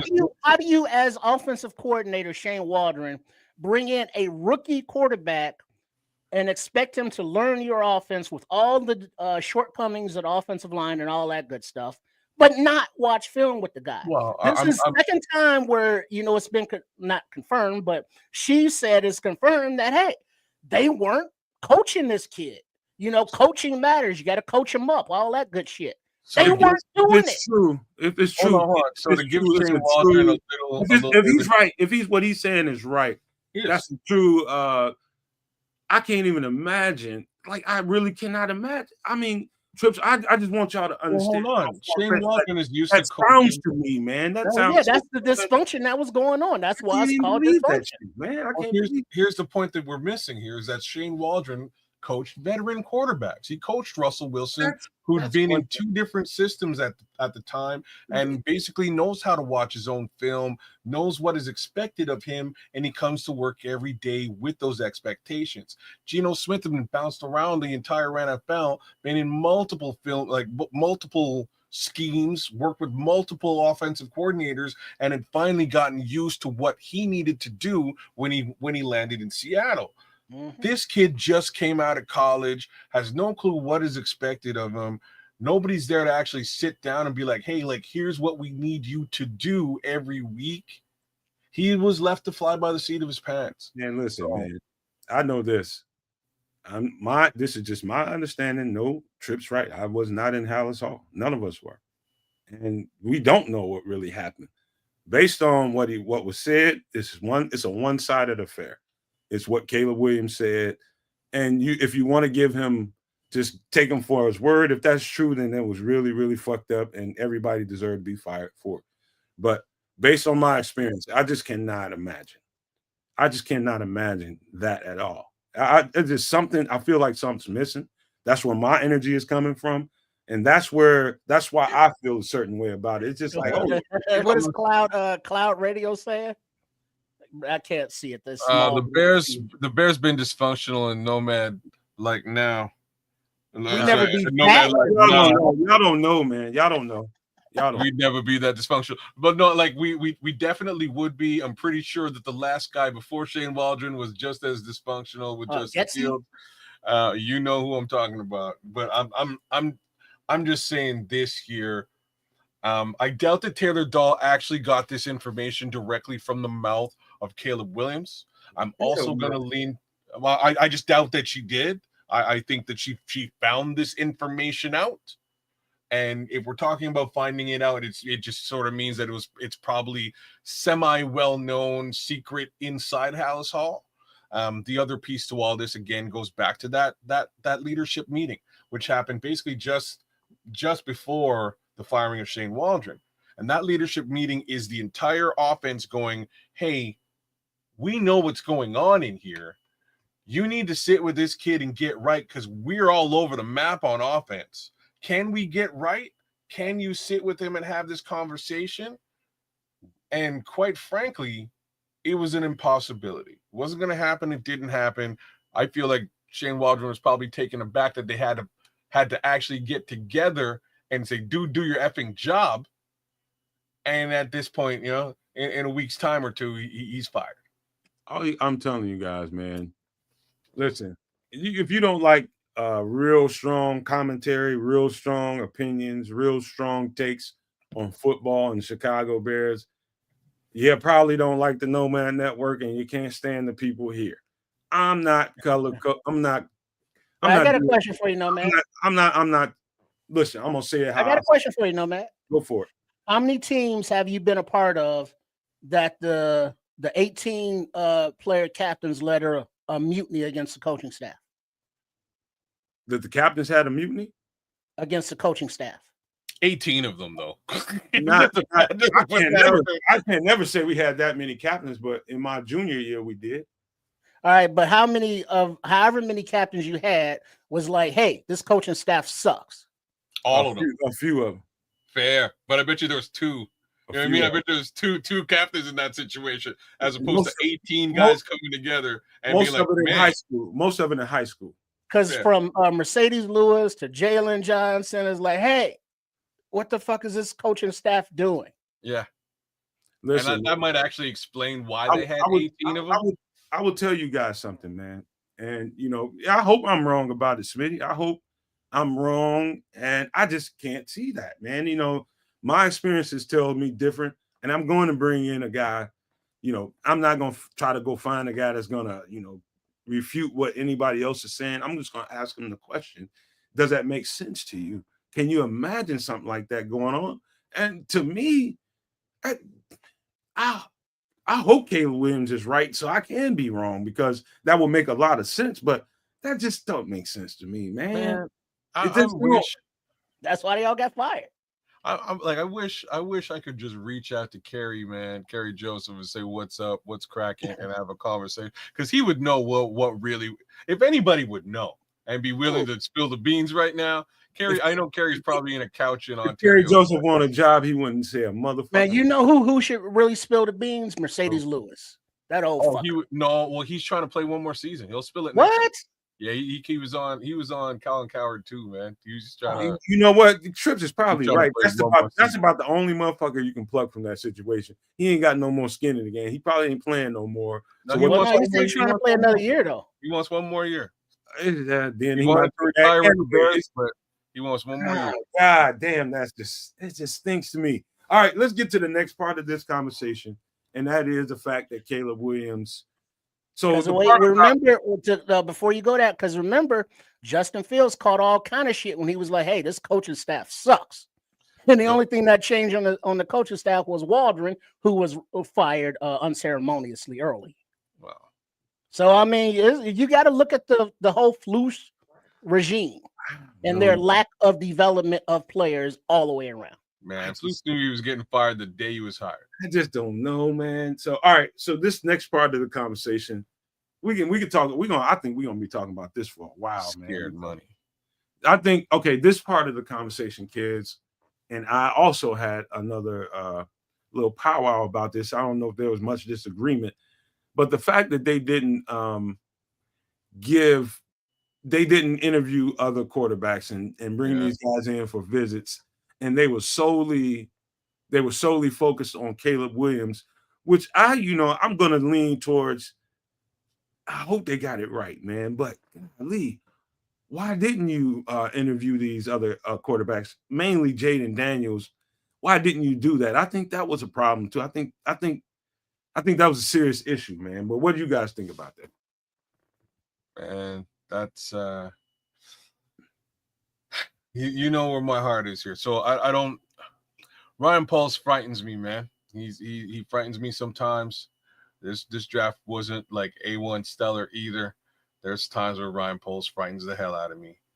And his handling of this particular drafting does frighten me a little bit, right? Like, I wanted you to go to the ends of the earth, bro. You needed to go to the ends of the earth and come back and say, this is the diamond in the rough. You know what I mean? We dug it out of fucking Egypt. You know what I mean? Like, that's what I needed him to say. We found the diamond in the rough. And he didn't. He just said, I like you. And he fell in love, much like another guy fell in love with somebody's Toyota, right? He fell in love with the selection. And that's my problem with it. Love's good, but love is blind. And sometimes love is stupid.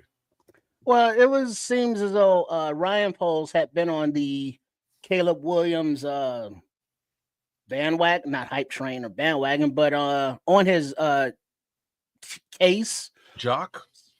Okay. Sorry. Since he was in high school, being number one guy. Whereas, Pauls was like, Daniels, nah. May, nah. Anybody else, nah. Williams is that guy. I'm not going to, trade back to 2 or 3 and collect any hauls or anything and draft another guy. Williams is that guy. And we saw from last year where he has his shortcomings with all of his shortcomings, his accuracy, his holding the ball for big game hunting and all that stuff. But we can't question his toughness, sacked 68, 69 times, never throwing teammates under the bus. So you kind of got to respect that. Now within the locker room, how they intermingle with teammates, we don't know. We can only see the results on the field. And on the field last season, it sucked. Why? Coaching staff had a lot to do with that. This season, the excuse level has gone nil because we got the hot shit, head coach and his staff is, pretty good. So we should see a difference. You look at the stats that Williams had last year with no coaching, with no offensive line, and missing a lot of his passes. He almost set records as a goddamn Bears quarterback, which, kind of reinforces his daddy's point that, Chicago sucks for quarterbacks. But with this development, this kid hopefully will earn that, $300 million contract in a few years. That is just not doing your due diligence the way you should. As I don't care how strongly you feel about any particular player, whether it's Caleb Williams now or somebody in the future, doesn't matter. Doing due diligence is part of your job, right? Your job is to make sure that you have examined everything that you can examine before you make decisions, right? Is that not the right way to do business? Then you go forward and you hit it and you just make a decision and you go with it. To not make sure that you've examined everything that you can examine and you just got so, Caleb Williams is, quite possibly can turn into a really, really good situation for the Chicago Bears. I like what he can bring to the table, but it's a whole lot of question marks there. Now, the same thing would have been said about this quarterback and Jaden Daniels and any other quarterback in the draft. But to make sure that you interviewed them all and to make sure that you did due diligence is the yeoman's work. They didn't do that, man. And so, especially under this circumstances, when you have somebody and his father trying to do everything they can do to circumvent the situation. Thank you.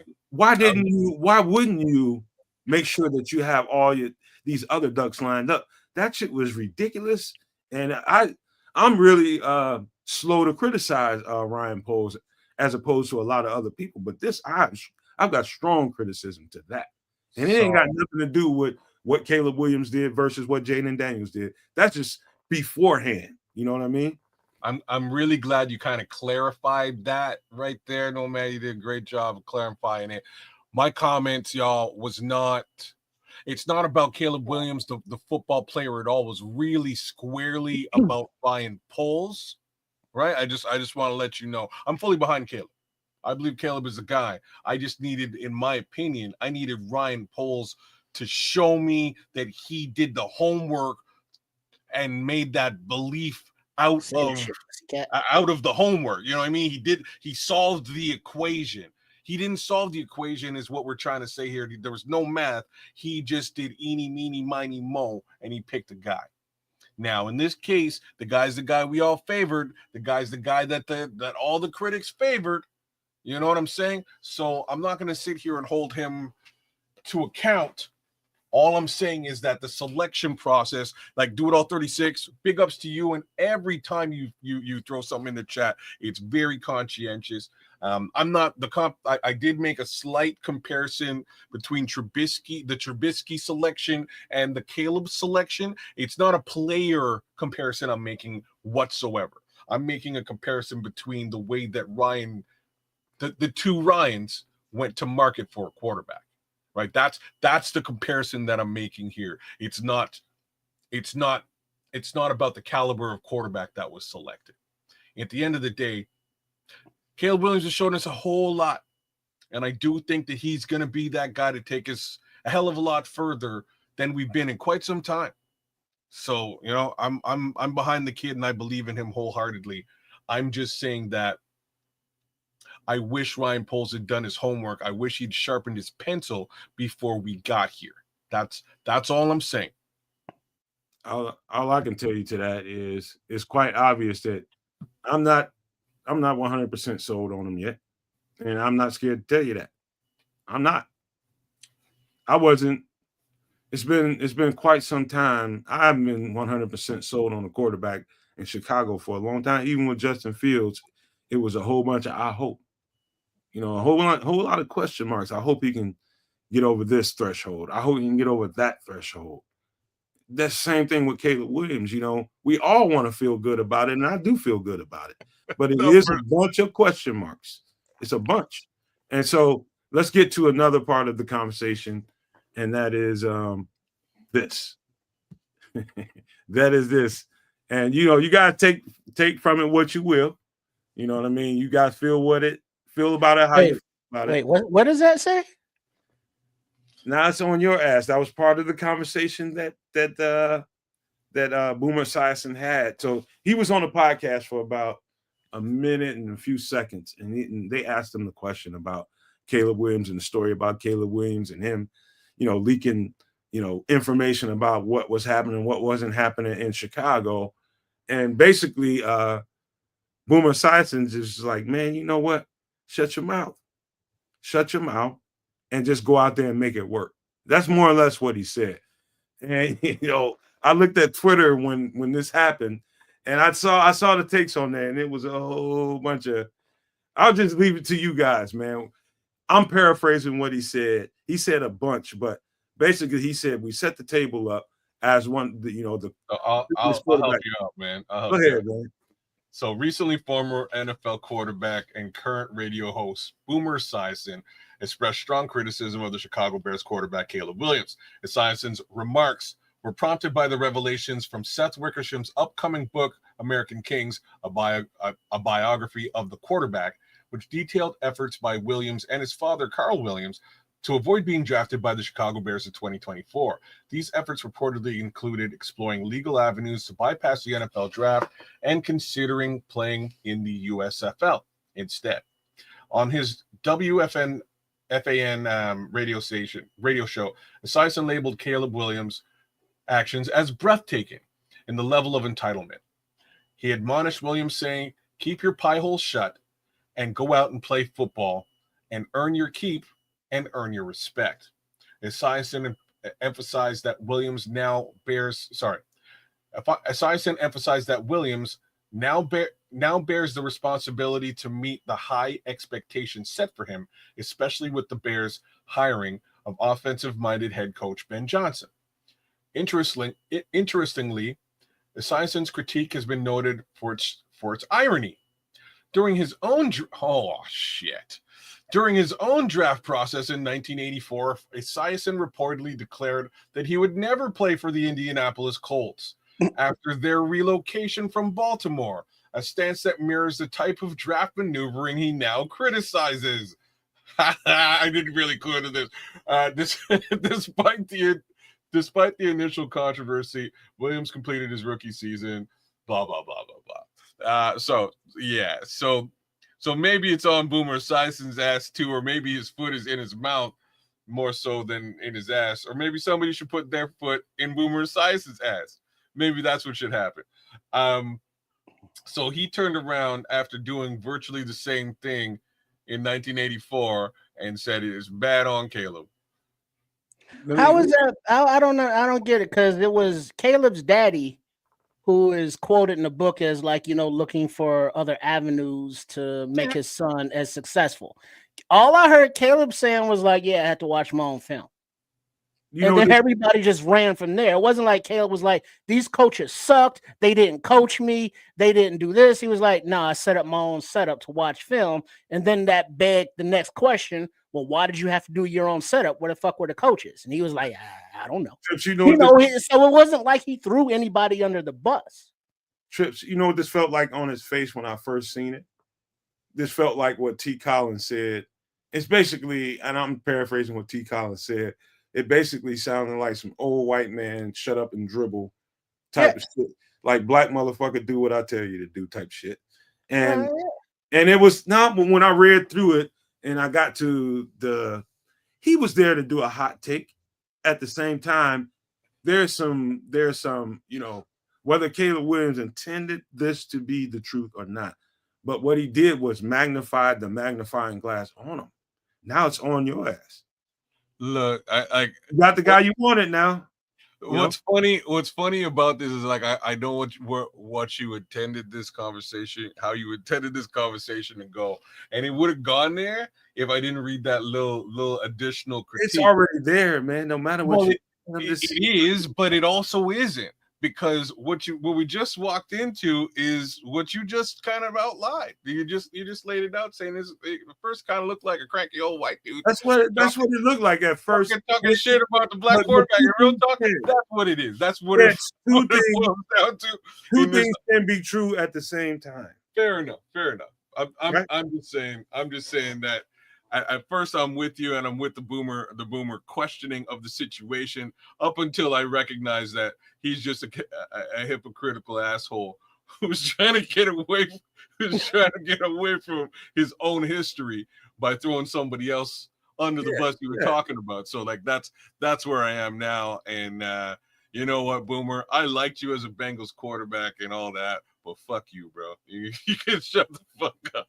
I definitely saw it 2 ways. Kids, I definitely saw it 2 ways. On his face, I wanted to slap the shit out of him. I really did. I was just like this motherfucker. I was just like, I'll slap the taste out the motherfucker. That's how I felt about it when I first seen it. That's how I felt about it when I first seen it. And then you give it into context. You give the context its credit. Yeah, it's like, all right. You know what? Now it's true. It's true, kids. Now that this is out there, now the magnifying glass becomes stronger, right? You know why I'm laughing though? This is even better the second time. So that's my grandma. She don't give a fuck about getting my grandma for real. Look at her. She like, hey, what man, you mean? Say something foul about my grandma if you want to. No, grandma comes. She looking like the frying pan. She looking at the sheriff taking a picture like, you got one shot, motherfucker. Oh, take it. Wow. That's how it's feeling. Wait, Granny pushing 6'4"? Damn. Hey, yo, you say something foul around my grandma if you want to. She'll haul off on your way. Yo, they ain't, You know she I got don't some know what reach part on of her Chicago you're at, but they don't shrink in your part because grandma tall as a motherfucker right now. You know she got those long ass arms, smack the shit out of you. She got big ass kids too. Oh, that's how I was feeling when I look at her bonnet though. Look at the bonnet. Like she don't give a fuck. No, she cares. She out in the street with her shower cap on. Shit. That's too funny, man. Hey man, you don't play. I don't care who you are. We finally know what Nomad looks like. if you ain't never been around a hood black family, you see a grandma like this, man, fucking straighten your shit up. Understand me? You better fly right, or she'll haul off and knock the shit out. I was to tell you, rest in peace, grandma. Because real talk, this lady look a whole lot like my grandma, man. Like real talk, she look a lot. They resemble. Look at her. You got them dead ass eyes. They resemble. That's my grandma's regular face. Like, what the fuck are you trying to say? It's like, I will choke you. My grandma will kill me, man. She gonna kill me, man. That's too funny, bro. She don't fucking play no game, man. She'll hurt you, man. But that's how I was feeling when I heard the Boomer Science and tape. But I quickly just took it for what it's worth. And what I could take from it, all that shut your pie hole and all that, I felt like Granny, right? I'll slap the shit out of you for that. It wasn't like he was complaining. I mean, somebody was like, however the film study came up, it wasn't like Caleb Williams came out and was like, hey, this organization didn't support me because blah, blah, blah, blah, blah. It was kind of a in passing thing. It's like, oh yeah, I set up my own film study thing and then blew up from there. Yeah. So it wasn't like it was him talking shit or complaining. It was just, he answered a question. And then, being the fan base that we are and being the entertainers that, the clickbait people are, like the boomers and the rest, want to, talk about it and blow it up. Because guess what? They need to talk about something to get paid. Girl, she keep it in her bonnet, bro. Dog, a grandma like this, she don't care. Hey, Trips. If she want to get on your ass, she don't care what she pick up.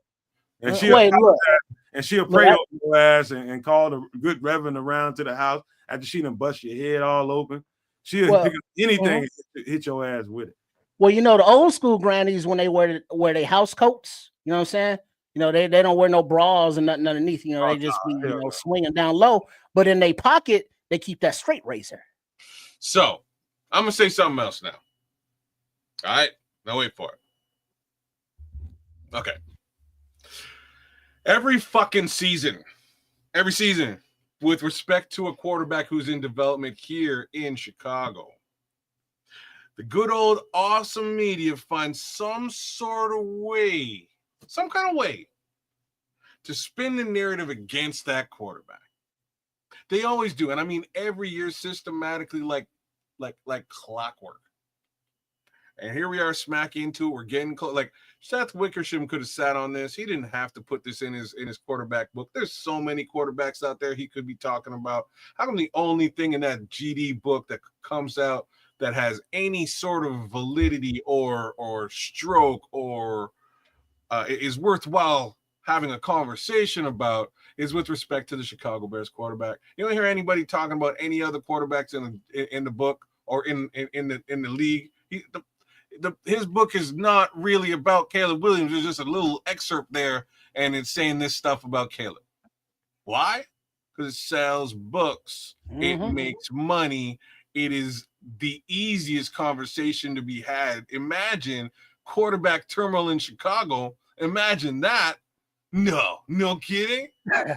You know what I'm saying? Like, I'm just trying to say that we needed to talk about it. I'm glad that we have talked about it. And it's time we shut the fuck up about it. And let's support the kid. He's got to be the guy, man. We have no choice in the matter. And this is part of the reason why I'm saying go get Trey Hendrickson. This is part of the reason why I was saying go get Ashton Jeanty. You need to take the weight off off the young man's shoulders so he can develop, so he can grow into those shoulders and be the guy that we all think he is. We all believe he's that guy. Give him the help and support he needs. And my biggest worry is that Ryan Poles is clinging to a job. Hey, right? So it is as critical as it sounded like, and I was very critical, and I ain't gonna run from that. I'm going to continue to be very critical of Caleb Williams until he crosses the threshold that I know he's capable of crossing. In the meantime, before we get to there, the last part about Boomer Esiason and what I really, once I got my grandma spirit out of me and wanted to slap the shit out of him. The truth about it is that, whether intended or not intended, that book came out at this particular time. It's going to come out in September, but the excerpts are coming out right now. That's how they sell books and sell merchandise like that. You give teasers out there. This comes out and it gives everybody something to talk about, right? The part that Boomer said that is absolutely true, and it's on here on the graphic. Now that you've said all that, now that's out there in the ether, now you've magnified the situation for yourself, and now you better be everything that they thought you were. And I do believe structurally we are set up, and Caleb Williams is talented. He's structurally set up to do this shit. There's no reason why Caleb Williams can't be the quarterback we think we can be. He's got it. He has it. And they did the right things in this offseason to make sure that what Boomer, now it's on your ass. Now he can answer that bill. He's got everything he needs. Everything. Structurally, they are ready to go win football games and compete. We didn't forget Trey Hendrickson. Just what they've done so far, they are in a situation where they can win. They can get a double-digit win season. And now he's got to go prove it. And so that's the part I took from it. And I started thinking about the offseason and just like, you know what? If he'd have said this and we would have really struck out on the coach, or we really didn't get the pieces that we needed in the offseason and free agency, I'd be nervous. But I feel good because I do think that they did some things that were absolutely the right thing to do.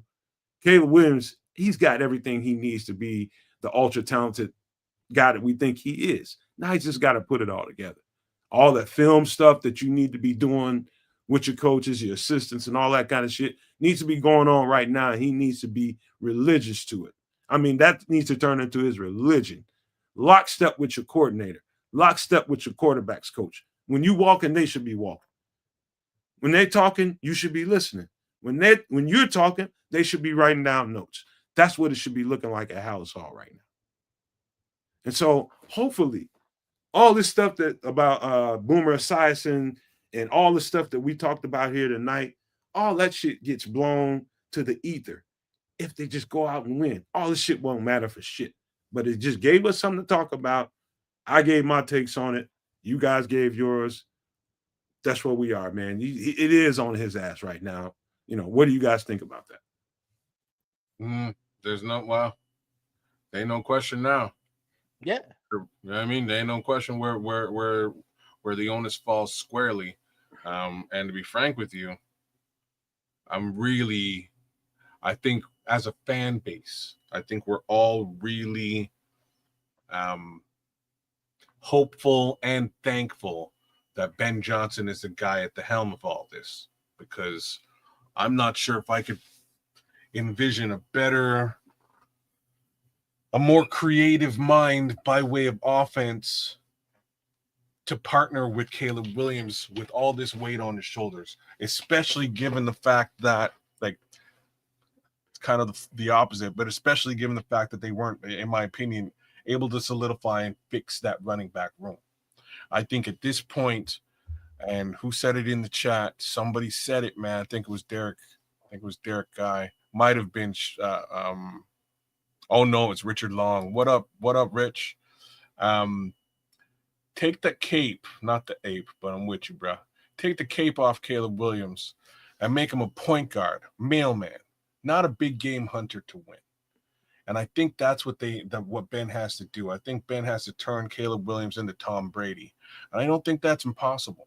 I think that's super doable, especially given the talent on the team. And what I mean by turning Caleb Williams into Tom Brady is there's there's a specific season where Tom Brady was a big game hunter, and that was that almost undefeated season with Randy Moss. Like, he was hunting big game out there, and he had a wide receiver who was virtually unstoppable. Outside of that, he was dinking and dunking, using the system, using the talent around him. James White, hitting James White left, right, and center. Under normal pretenses, James White is a pretty average running back, but as a pass catching back, stellar, mad yak. These are the things that you need to put into play with Caleb Williams. Get the ball into Luther Burden's hands. Get the ball into Colson Loveland's hands, Cole Kmet's hands, DeAndre Swift's hands. These are the guys that you need to utilize quick, early, and dirty. Hopefully that also incorporates Rome and DJ on the edges. But that's what you got to do. You got to be creative and get them the ball fast. You know what this guy's really saying to Caleb Williams, and it's kind of coded. What? You're the most talented quarterback that came out of the draft, and all the spotlight was on you.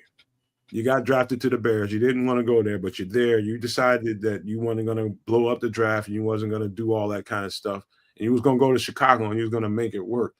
And here you are in the offseason saying these things. What he's saying to him is, now when it comes down to it, now that you got the coach that you wanted, now that you got the pieces that you needed, now when it comes to 3rd and 7, 3rd and 11, and you got to read this defense and make the right play on time, whether it's a down the field throw or there's a dump off pass, just know exactly what to do with the ball when the time is right. Instinctively, just know. It ain't about you. Just put that ball in somebody's hand and let them go make a play.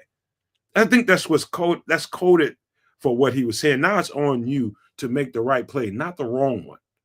You know what I mean? So I think that's at the end of the day, when we get through talking, it's about that. When it comes down to winning time is making the right play at the right time, right?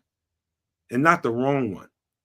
And that could be, scrambling too much. That could be taking the sack when you shouldn't, holding the ball, or just throwing the ball to the wrong place. Or your eyes are in the wrong place. Now you got to make that happen. And so I seen it in flashes. We both seen it, kids, multiple times. The kids got it in them. But now you got to do that on a consistent basis. And now that's going to become your expectation.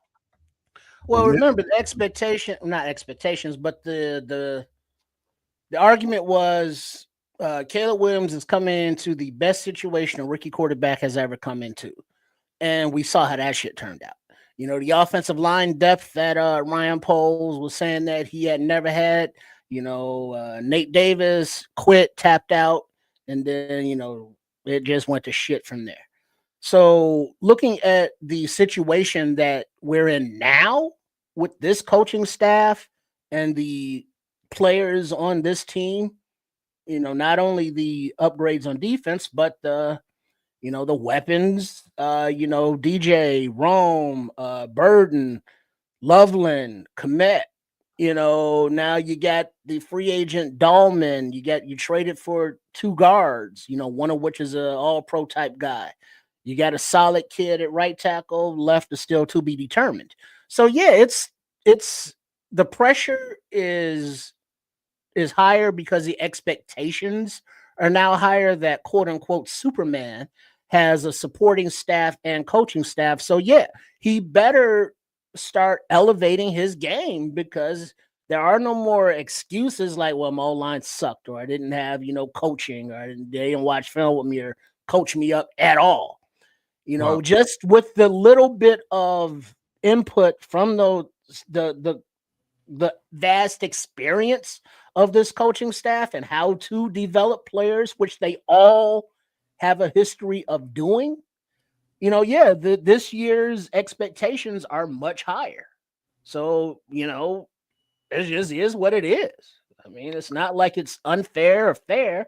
It just is. Hey, fellas, let's give a shout out to Jester Sonheim. Yeah. And I can't put his comment up here because it was an F word in there. I'm sorry, Jester, but I would love to put it up there. Jester Sonheim, or if I butchered your name, I apologize.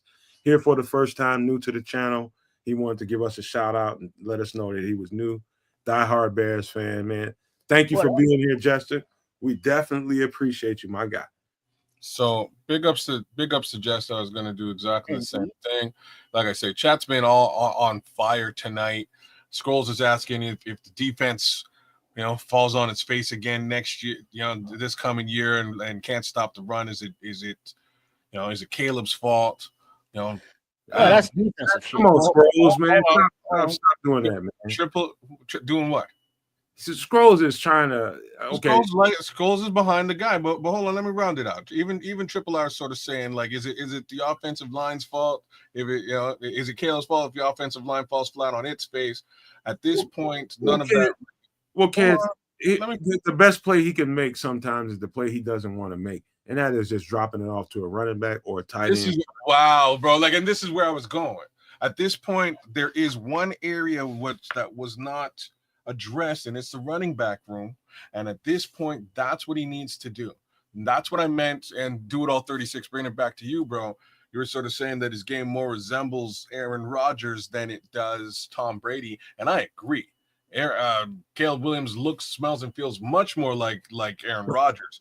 There's two factors here that come to play now.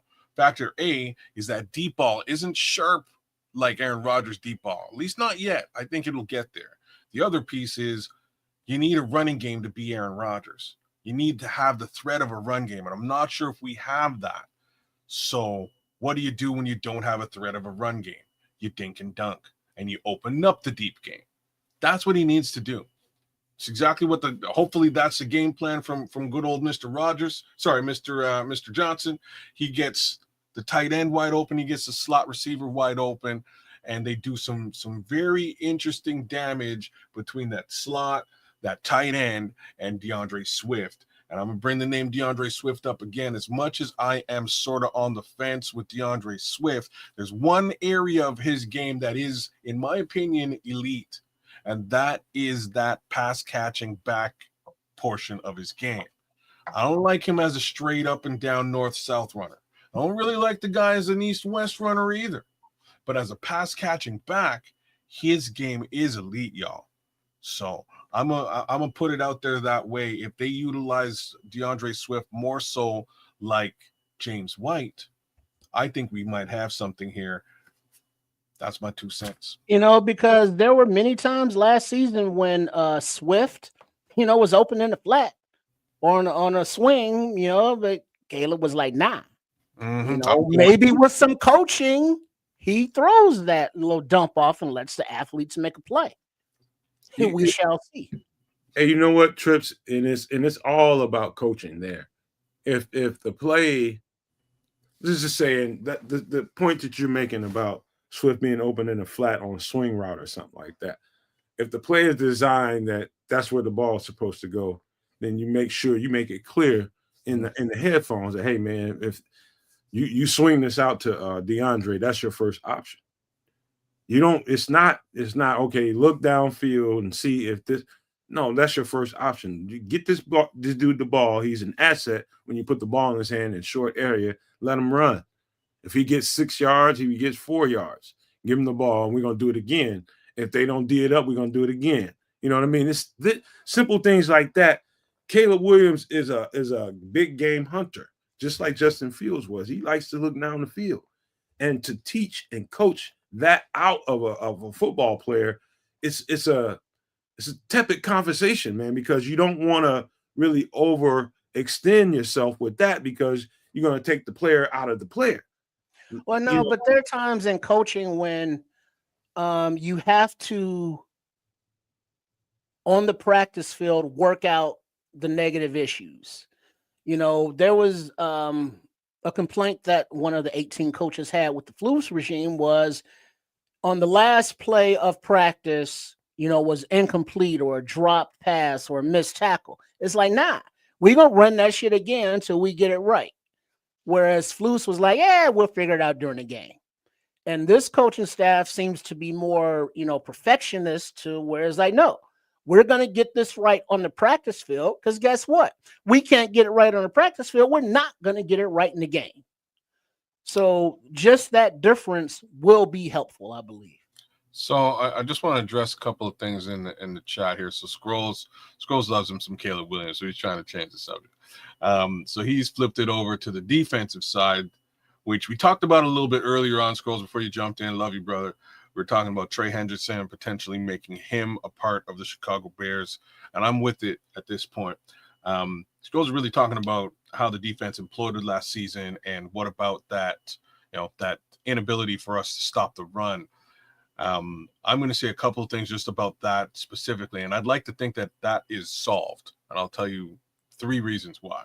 First reason why, Big Billings is back, baby. That's a couple of B's. Dollar bill. You know what I'm saying? Billings is back. Shout out to KB out there. Basically, we were leading the team in run stopping until he went. Leading the league in run yards stopped until he went down. The second he went down, it was game over. Every team in the league was able to run ruckshot over us. Up until, here's the second little answer to this thing, up until Jonathan Ford joined the team. All right, so there's the next little piece. We tried Dexter over there, didn't work. We tried Zach Pickens, he got ran down. We tried Chris Williams, he did better than Zach Pickens. We tried, there's another guy we tried, but I'm running out of names at this point. In any event, just wasn't working. We're getting run down. But once we brought John Ford over from the Packers, me and Nomad,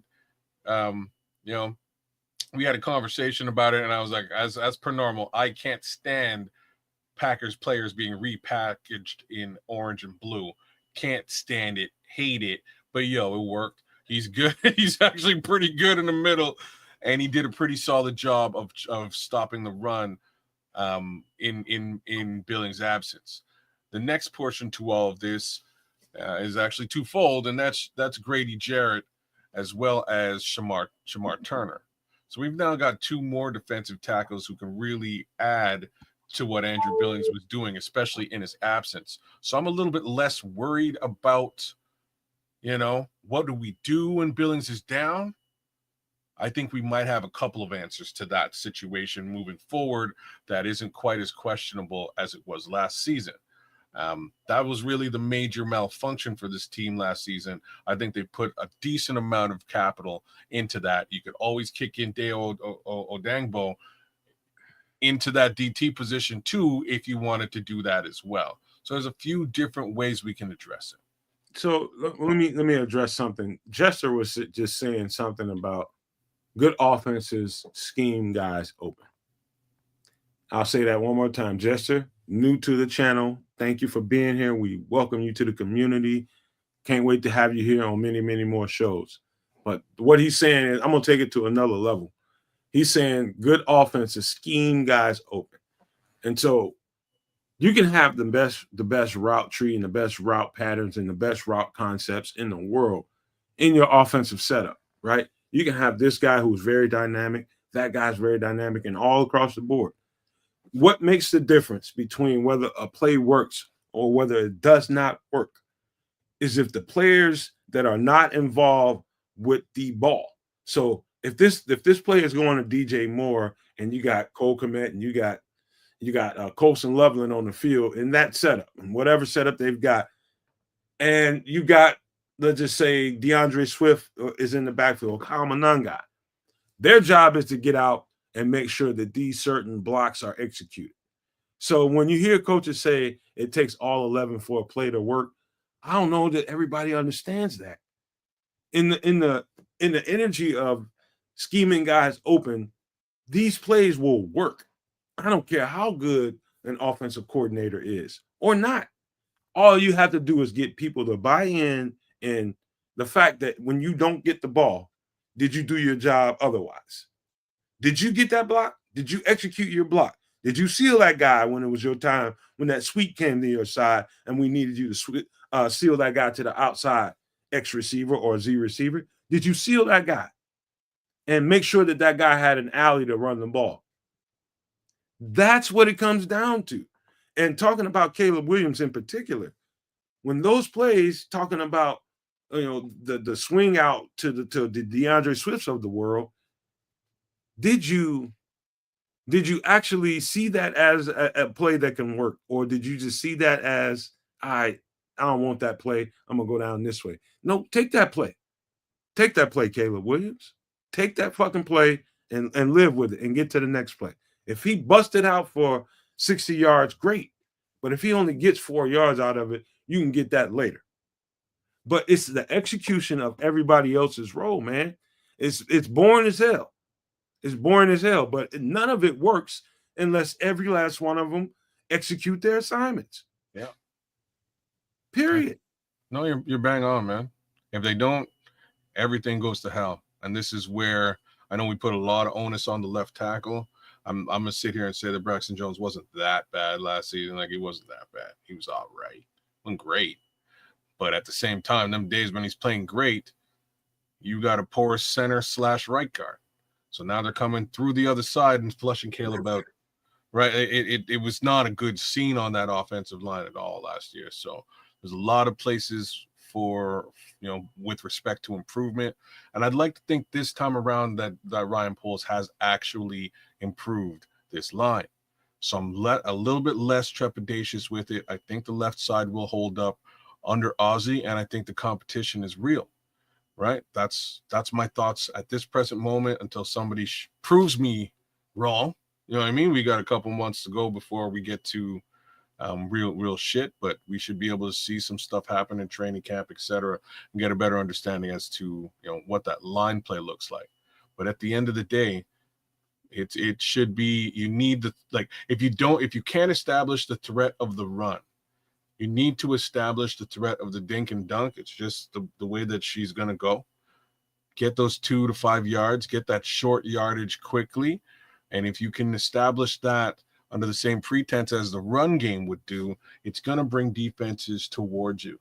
They're not going to be looking at the deep pass, and that's when you hit them with the deep pass. Look at what Richard Long just said. He said Caleb has to hit his layups, bring the defense close to the line. Richard Long is thinking exactly like me. That's how you do it. Goddamn truth, man. That's how you do it, Richard. That's how you do it. Fucking truth, man. You got to get them. You got to draw them in order to get them over the top. You got to. That's the little incremental parts of the game that seem so boring when you're looking at it. Like, what is he doing? It works, man, when you execute it right. How much, I don't know about the rest of y'all, but how many of y'all hated Tom Brady for that shit? I hated it. Couldn't stand it. But he got six rings to shut me up, man. You know what I mean? It came to a point after the Atlanta game, I was like, oh, man, I'm never talking shit about Tom Brady ever again because this is ridiculous. But my guy came out there, dinked and dunked his way to multiple championships until we get a viable running back threat case scenario. That's what Caleb Williams needs to do, and I'm fully with it. I believe he can do it in spades. All right. Last thing, man, I want to talk about, and this is going into starting this week, I believe we're going to get into veteran and rookie mixed training camp, mandatory mini camp or something like that. I think is the name of it. But they're going to mix them up, no pads, and they're going to. So what Triple R? I think I think that's privately something that's really eating at my guy, man, and that is the left tackle position. And so what I think we're going to see coming out of this and what's going to be reported, I'm just going to predict, and you guys can tell me what you guys think of it. I think they're going to start giving, and this is going to be interesting, man, because even out of pads, he can get put on his ass. I think we're going to see some Audrey Trapillo at left tackle getting starter left tackle reps. And then I think Darnell Wright's going to get some. And I think, what's his name? Number 72 is going to get some. Yeah, Amagaji. Thank you. And then they're going to, flip from right to left and go like that. But I think they're going to find out. I cannot wait until they get in the pads because I do really like Ozzie Trapillo. And I think he could be possibly the steal of this draft class for us. That's the hard part for Braxton Jones. He is this is a contract year, right? He's a left tackle. They make buku dollars. He can't, practice like that now because he's still rehabbing his ankle injury. Braxton Jones's problem has always been his anchor, which you need a strong lower half to set. He can't squat because he's rehabbing his ankle. So the expression "you can't make the club from the tub" is, coming into play now that you got, Ozzy, 6'8", 300 and some pounds, moving like a dancing bear out there at left tackle. Then you got Amagaji actually getting some reps under his belt, and with a healthy offseason. And you got the possibility of flexing Darnell Wright from right to left. So with the options of just Ozzy and Karan, Braxton is already damn near third on the depth chart. And this is against a rookie and a guy who hasn't really played yet, Namagaji. So once they get the vets in there and they start running around, you'll see some stuff. But once the pads get on, like Nomad was saying, if Ozzy can play with pads like he has been moving around as a big fella, or if Amagaji is pushing him to be that left tackle position, Braxton Jones is done, because we're not going to pay him to be a swing tackle. That would be Amagaji's job, or Ozzy's job, depending on who won that left tackle competition. Braxton Jones is on the bubble like a sumbitch. Hey, Trip, it might be either you pay Braxton Jones now, or you pay Darnell Wright later. Why would you pay Braxton Jones now? What has he earned? Exactly. Yeah, I think that's somebody in the building might feel like Braxton Jones is worth. I think he's worth something. No question about it. But. Well, the question becomes: he was a 5th round pick. With his play, he is not going to demand top LT money. Well, if he does, he's only a heartbreak. There teams that might pay him more than the Bears would allocate to make him a swing tackle. Sure, there's a possibility, but how much would you really allocate to Braxton Jones to be a swing tackle of a position that either Ozzy or Karan, whoever lost the starting left tackle battle, would be under rookie contract still? I'm gonna give you a hot take, Trips. I think he's worth $10 million, at least. Who? Braxton? Yeah, at least. That I think that's lowballing. Remember that part of the show where, anyways, I don't, man. This team sometimes. Let me just map this out. So they drafted a kid in a 5th round, started him for 3 years almost. 3 solid years, gave him mad reps, built him, developed him, and watch what happens. They're going to cut this son of a bitch. Like, I'm just going to put it out there now. They're going to cut him. Somebody else is going to pay him, and we're going to get absolutely nothing for it. They're not gonna cut him. They're not gonna cut him, kids. Think about it, dog. He's good. They're not gonna cut him now. I promise you, they're not gonna. I mean, if you trade him, if you get something for him, well, obviously, this is what I'm trying to say. This is what I'm trying to say. They need to trade the man and get some level of capital back for the investment in Braxton Jones. I can almost guarantee you. Oh, where's the wood? My bet is. They sit him, they bench him. Braxton Jones doesn't see the light of day all season long. And his draft stock plummets, his trade value plummets, and they cut him because they don't want to pay him. Well, it's not only that they cut him because they don't want to pay him. If he loses the starting position to Ozzy or Karan, it's not that they don't want to pay him, it's that he hasn't earned that. And in that respect, I agree with you, Trip. But for God's sakes, figure a way to utilize the value that you've built into the talent that you've developed over the last 3 years and get him off the roster while gaining something for it. You don't put time, energy, and effort into a talent to cut bait. That's half the problem with this team. Well, but how much more? We've seen what Braxton is. We know he's athletic as hell in the run game, but he cannot pass pro for his. Hey, man, that's right. You're right, but that could be someone else's problem when we trade his Right. ass for a third round pick. But with what we've seen from where he came, yeah, he's good, but he is definitely upgradable. I You know, let's agree. not get to the point where it's like, well, he's decent. We got to keep him. No, fuck that. No. $10 million for a swing. What do you guys think about that? No, we can't do that. Like I'm with both of you on that front. You don't want to pay $10 million. Not when you have not when you've doubled down at the position 2 years in a row with viable upgrades. You drafted the third and a second rounder to upgrade from this guy. Y'all think that guy? You think that guy's they're gonna have to let him walk? You need to let him walk, but you need to trade him as opposed to cutting bait. You need to trade him. You need to get something for this guy that you try to develop. And by all accounts, you go on PFF, they love the guy. They think his shit don't stink. As far as we're concerned, on the Nomad Network, we also think his shit don't stink, right, guys? You know what I'm saying? Like we need to get some.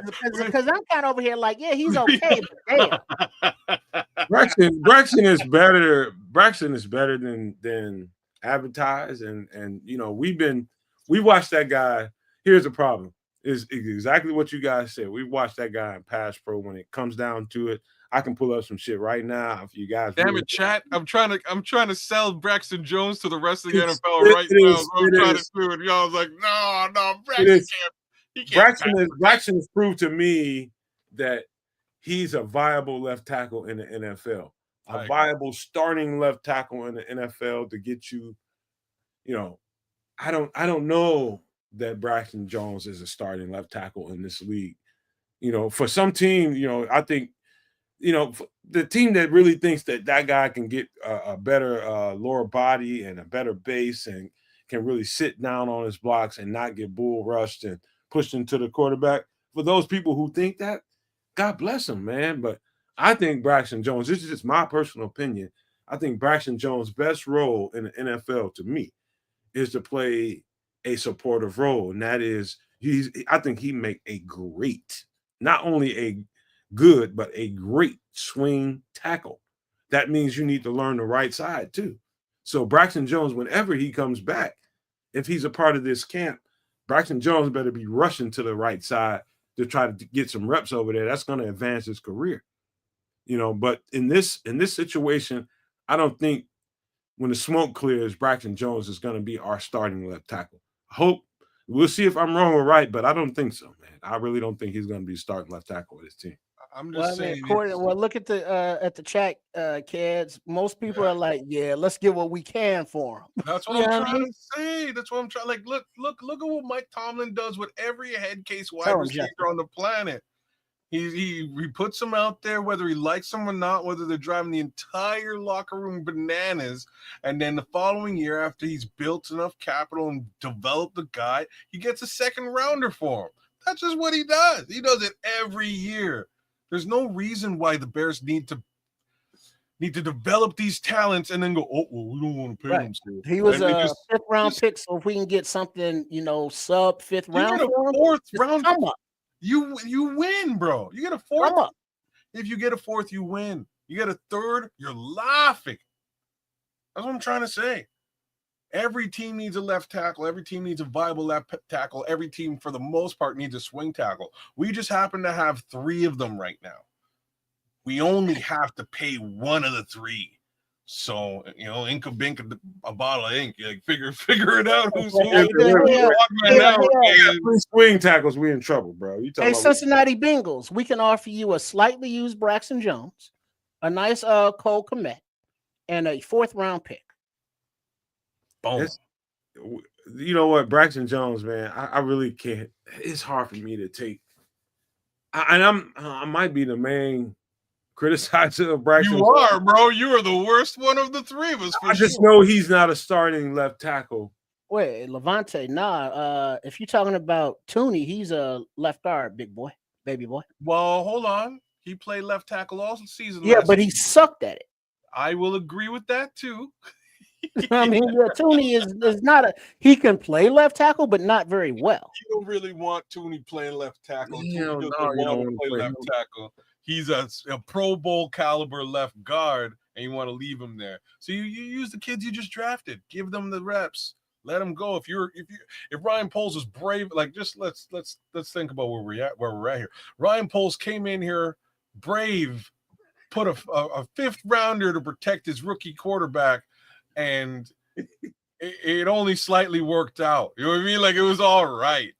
He's got a third rounder and a second rounder. We're all like, oh no, what are we going to do at the position? You put the damn second rounder out there. Right. Or the third rounder, whatever. Like, you were so brazen to put the fifth rounder out there. Put the second rounder out there. I'm sure it'll be an upgrade, and I'm pretty sure we'll be all. Well, no, even if we put the third rounder out there who has, had an offseason upgrade under his belt, he's an upgrade, and let the second rounder, marinate a little bit. But both, we have not seen them play. So that's one thing. We have seen Braxton Jones play. We know where he is lackluster at. Yeah. And that is not something that you just fix, or he would have fixed it by now. So, the second and or third rounder coming from, to this left tackle position. Whereas if you look at the depth chart right now, Braxton Jones is third because he's not physically able. So, I mean, Ozzie and Kiran, they looking at Braxton like, yeah, we want your job, homie. Or I want your job, and I'm going to beat Ozzie out for it. I'm going to beat Kiran out for it. You ain't even in the competition because guess what? You rehabbing. So, I mean, the more reps that Kiran and or Ozzie can get out there at left tackle is just another nail in Braxton Jones's, not coffin, but mail out box crate, shipping crate. Why are you so goddamn mean, man? He's not, man. And this is man. He's not being mean. He's not being mean because only one of these three guys do they have to pay in a year's time. So you have to make this is evaluated. Like it sucks that the homie gets hurt the year before evaluation time. You know what I mean? Like now it's time to evaluate. And they have two upgrades potentially looming in the distance behind him, right behind him.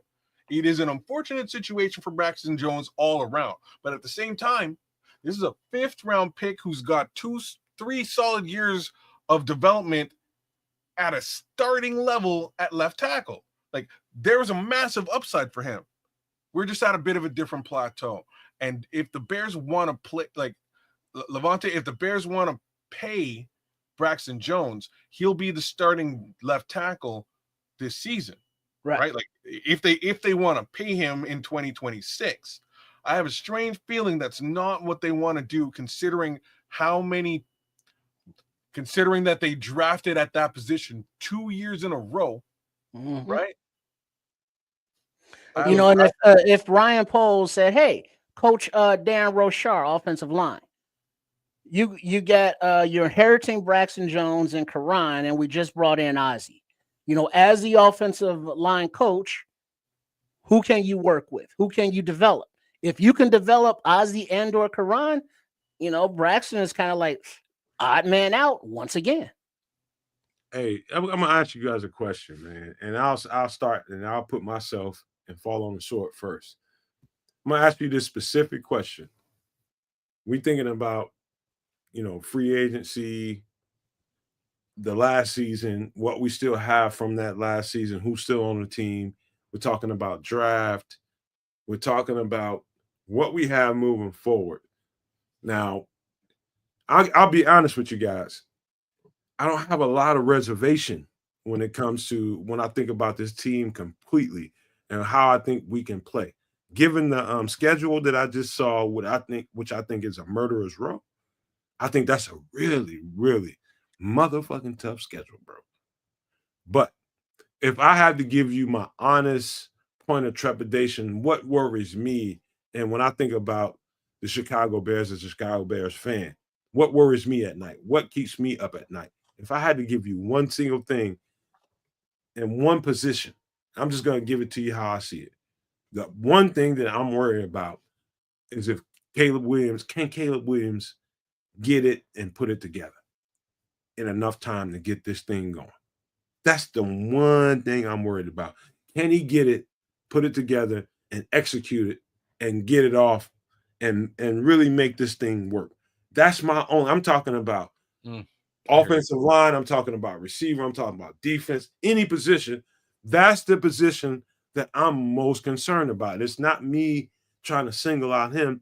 That's what if I had to lose any kind of wink of sleep at night, it's that I want to see, can he put it together? What is your trepidation right about now, kids? Running back room. It's much more so than Caleb Williams. That's a good one. You know what I mean? It's much more so than Caleb Williams, but I'll speak to your trepidation. I hear it and I feel it, and I have a strange feeling that the answer to your trepidation comes from his want to succeed. And that is the one thing that we tend not to take into consideration when we. Now you said running back. Now I did. I've already beat my. We'll go back around. We'll go back around, and you can speak on what I said. But all right, what's your point, Trip? I guess running back, because that's still an unknown. Okay. Whereas Swift is kind of a known what he's good at. Roshan Johnson, we still don't know, and his concussion issue is a thing. And then you got Travis Homer, who's the special teams guy, and Manan guy, and the other UDFA that signed. I mean, so those are unknowns. That's the question mark as far as I could see. I got you. And that's probably, you guys, that's probably my number 2, and a strong ass number 2 is, and you guys have heard on different shorts and different podcasts that we put out. I do think the running back room is very incomplete. I don't think, other than say, I think Kyle Mananga is serviceable. I don't think he's the answer to the problem in the running back room. Take it for what you think, but that's my number 2, kids. You had something to say about what I thought about Caleb being the biggest concern. Yeah, I think that the one factor that's hard to quantify is his want to succeed. And that's something that we don't get the chance to see ever. And I'm just going to give a couple of quick little blasts here.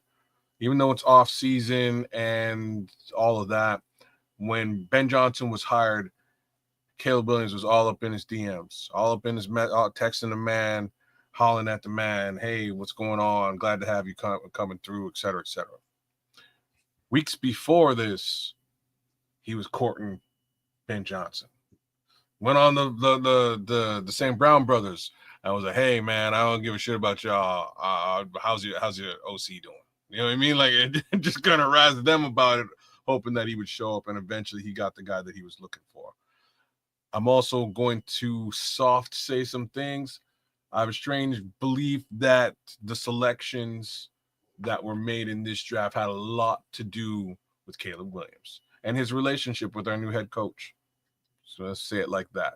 So kids, did you notice that all 3 of us said things offensively? Everything was offense, running back, quarterback. Nobody has any trepidation about the defense. Well, I do. And that would be my number 2. Well, you went with running back as your number 2. My number 2 is the edge. But instinctively, people said things offensively because the things on the offense were the things that really stood out. We had an ineffective run game. We had hits and misses when it came to quarterback play. We had, inconsistent pass protection. We had piss poor run blocking, and DeAndre Swift catches all the strays from that. It was all offensive. I think instinctively you guys said exactly what you guys were thinking. Offensively is where you have your most concerns. Yeah, well, I mean, if you look at the defense, the secondary has veterans coming back plus depth.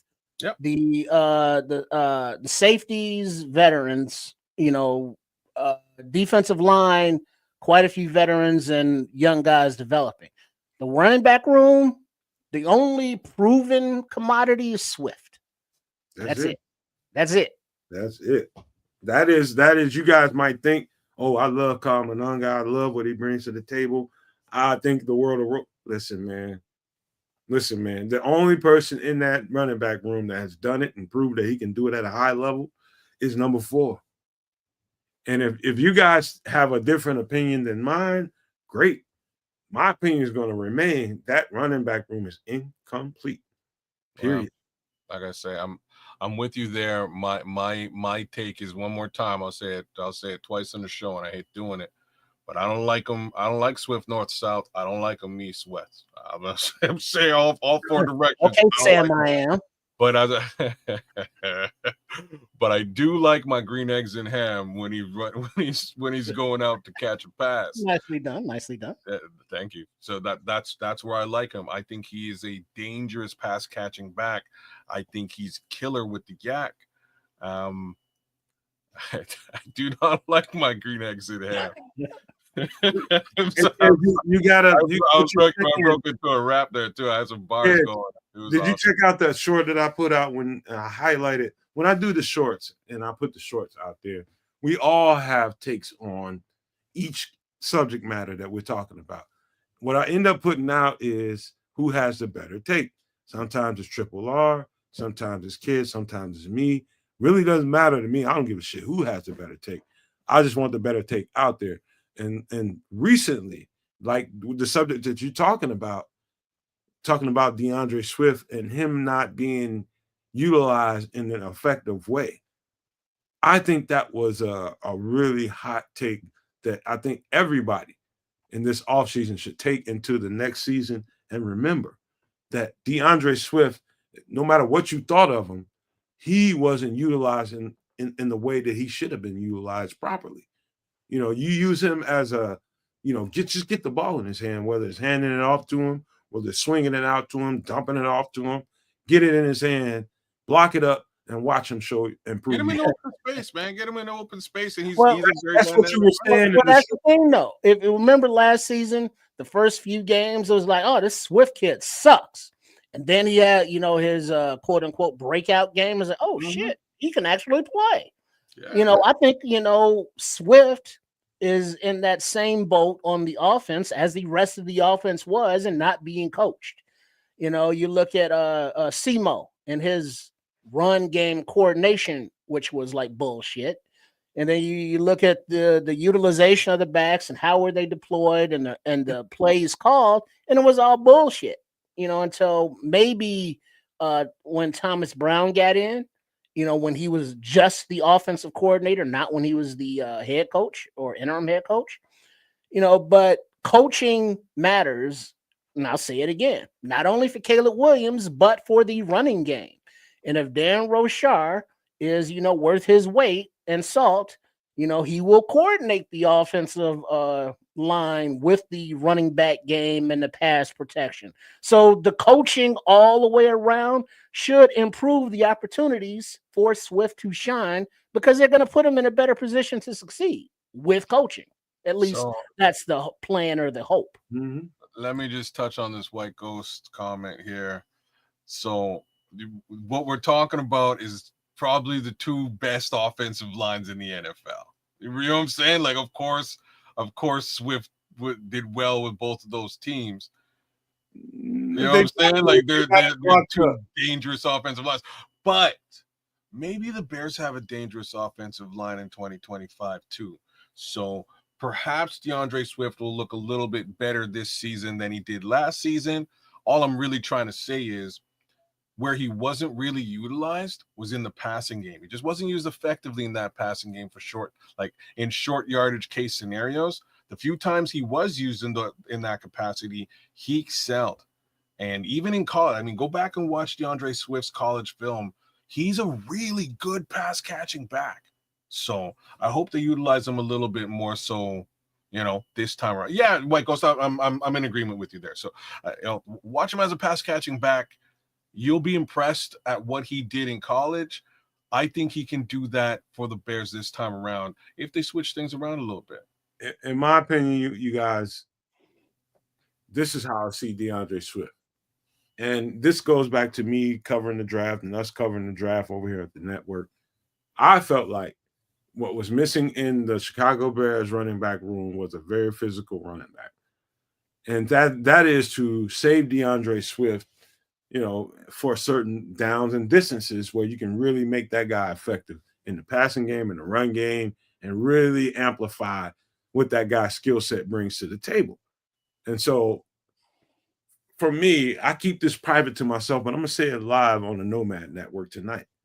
I think we missed the ball in the running back draft this year. Oh, we definitely did. Well, the rumor is that the Bears were 39, picked 39 in the second round, and they tried to trade up to 38, offering the 39th pick and I think a 7th rounder, and supposedly they wanted Trayvon Henderson. But it takes two to tango, and the team there at 38 was like, nah, because they got other offers as well, and they turned those down. So it looks like they tried to trade up for Henderson or Judkins, whoever was there. I think it was Henderson. I think, but that didn't work out. So they was like, all right, we'll fall back to the secondary plan, which ended up being, I guess, Monangai, unless they tried to get another back before then, and they were sniped as well with the couple other guys that went, right before I think it was a 3rd round pick or the 4th round pick. Running backs were off the board. So they were looking at Henderson, who is that bell cow kind of guy. Yeah. I think it didn't work out. Trips, I think it's going to end up, if I had to, outside of hopefully Caleb Williams takes it as coordinator and they can really get this thing rolling. But if I had to point out any other position, I think if they don't do something here, I think that's going to end up sticking us right in the side, right? I mean, it's just going to be like you should have drafted some more thoroughbred guys. And it was guys there, and you chose to go other directions. I think that's gonna get us, man. I really do, unless they make a move. Well, but there's a reason that they didn't take those guys. Yeah, it was, and reasons that I don't know about. Shit, whatever it was. But golly, man, I do think that running back room is. I start thinking about them just like the fucking Roshan Johnson better be a hog. He won't be. I'm sorry. I'm sorry, Roshan. But like the real upside to me is just that, given how deep this running back draft was and the fact all these backs went where they did, there should be some humanity falling out. Right. Available. You know what I mean? Somewhere in the mix over the next 2 months, there should be some humanity available for them to grab. I was saying jump on the Nick Chubb situation. I would pump the brakes there. Let's see what they can pull in after, God knows who gets cut. So fingers crossed in that respect. I'm sorry, kids. But this could be a situation where it's like, all right, we got what we got now. We'll run it this year, and then next draft we'll go, running back higher or something if that's the case. Because now Swift will no longer be under contract, so maybe you're looking to replace him, and you do that with a higher pick next season. You can't fix every room, in one season. You can't upgrade every player in, at willy-nilly. You got to sometimes play the hand that you dealt. And right now, this is the running back room that we get. Post June 1st cuts, and when the new league contract year kicks in, new fiscal year kicks in, what running backs will be out there? What's the kid from Seattle? I can't remember his name. He's the 3rd though. Damian Martinez. No, Seattle. To Seattle. Oh, I know. He's he gonna rump over motherfucker. Algier? Is that Tyler? No, not. Well, he might be in Seattle, but the 3rd. Not Luther. That's Luther. He came from UCLA. I know who you're talking about. Yeah, but he's a good running back, and they say he may be on the block. So you never know who's going to be available. That will be an upgrade. But as far as overall upgrade, that might not be till next year. Walker, thank you very much. Not Walker. No. He's going to be the bell cow. He's going to be number 1. It's the other running back behind him, number 20. What is it, 25? Might be Algiers then. Well, Kenneth Walker 3. Zach Charbonnet. Charbonnet. Illinois. There you go. That could come loose. Charbonnet is definitely the guy that can come loose. Charbonnet. Yeah. Walker is the guy who I was thinking about, but actually it might be Charbonnet. Charbonnet is the guy that can come loose. Kenneth Walker, a healthy Kenneth Walker, gives him a different dimension. Charbonnet is an extra, physical running back that can really get down to, he could be one of those guys that can be, with the addition of, Damian Martinez, that guy can get going. Because they're a little redundant out there running back now. Yeah. Damian Martinez is going to be a beast. I'm telling y'all right now. Telling you. I know him when I see him. He's going to be a problem. But, any other. Now, here's the thing that Levante is saying. They drafted Charbonnet and Martinez. So is Walker on the bubble, or are they depth behind Walker, or how does that work? No. So Charbonnet's a year at. Maybe they drafted Charbonnet first, Walker second, who took Charbonnet's job, and then Martinez this season. Okay, so maybe they're, because Walker got hurt so many times, maybe they're just getting depth behind him and saying, okay, if Kenneth Walker can give us a healthy season and can really get down like we think he can get down, then we did well, and now we got, Damian Martinez to kind of, supplement that. But there's one of those guys that are going to come up. One of those guys are going to come up in the trade conversation. And if not one of these guys, there are plenty around the league, because as many running backs, like Kez was saying, that got drafted, that's going to push a lot of, guys out of the doors. Existing talent out. You're right, man. That's it. Or at least position them in a manner where you can make a relatively low wallet share push to get him on your team, right? So you're giving me that, because there is no way in hell that any team is going to put a first, second, third, fourth round running back on the practice squad to get snapped up from some other team. Either way, if we want any one of those running backs, we probably gonna have to trade for them, or just wait till June 1st. It ain't gonna happen. They're gonna see who shakes out.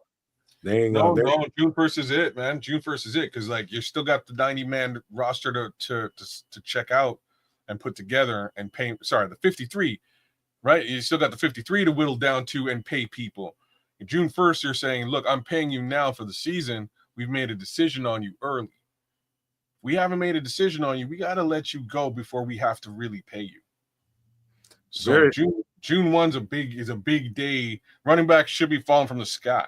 Lucchini falling from the sky. Let's get rich. What? Sorry. I do think there's a lot of people here in this comment section. I just say 50-50. Just like, all right, I'm good with Roshan. Then the other 50% are just like, man, we ain't giving him credit. We need to give that guy a chance. Well, as long as he can keep his head in the game, literally and figuratively, he'll be all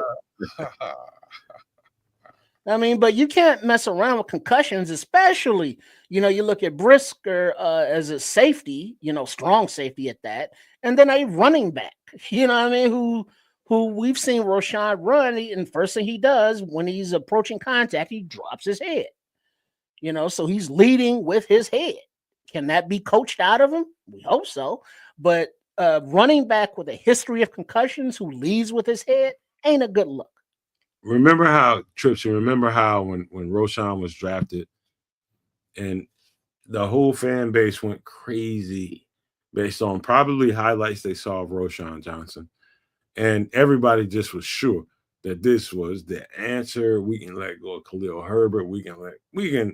Roshan is going to be the guy. And all of a sudden, Roshan gets into the league, and he's just running into everything that's standing still. And just, it's the fan base does this every year. They get excited about particular players because they've seen highlights, and they're just sold on guys. And every single time, it's just like, nah. Roshan Johnson, I'm still not sold on Bijan Robinson. There's some people that feel like Bijan Robinson is going to be a stud. And I'm just like, yeah, I ain't seeing it yet. I've seen some flashes, but I ain't seeing the shit yet. Oh, he's good. He's good. Decent. I'll just say he's decent. Well, he's good. I ain't seen stud yet. I'm just telling you. What you're saying is fair. I'm just saying that he had a douche for a coach who refused to play him 90% of the time. And that is very evident in how frequently Tyler Algier was on the field right after the kid was drafted. I'm not sure if he was dating the head coach's daughter. I don't know what was going on, but he was not being played, and it was for all y'all fantasy football heads, shout out Superflex coming soon, coming at you. But for all you fantasy football heads who drafted Bijan Robinson in season 1, I'm sorry, because he wasn't having it. He didn't get any of the love that he deserved.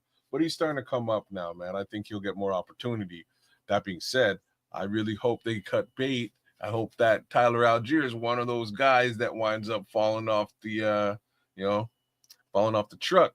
Because if he does, that's a solid back for the Bears to look at for sure. Hey, Andre Brown and Scrolls, you guys, I could be wrong. Yeah, you're wrong. Listen, let me just tell you this. There's a lot of people who were, and this is to you guys' point. There's a lot of people that were thinking the same things about Saquon Barkley when he got drafted by New York. He had some underperforming seasons, got hurt and all that kind of stuff, and just didn't perform the way that people saw on tape when he was in school. And he gets into the league and, he has these performances. And everybody was just like, Saquon Barkley, Bijan Robinson. Bijan Robinson going to have to show it to me. 1,400 yards, that's good. Let's see if he can continue to do that. Consistency. But, Saquon Barkley goes to the Philadelphia Eagles and literally runs them into a world championship. So that shows you how much I know. So I could be wrong too. You muted, kids. There you go. Oh, I'm sorry. Hey man, there's one guy that there's one guy that I have a feeling might wind up on this team. Who that? I kind of got to play. I'm dying. I really want to play this clip, but I'm not going to play the clip. Anyways, it's Jamal Williams. Now, Jamal Williams a little bit longer than he's 30 years old. Might be a little over the hill. It might be a little over the hill, but what he does is what Roschon Johnson has had a hell of a time doing. And that's just go north or south of the football and get 2 yards, 3, probably a touchdown. Bunch of touchdowns in red zone situations. He's not gonna get you. He's not gonna run.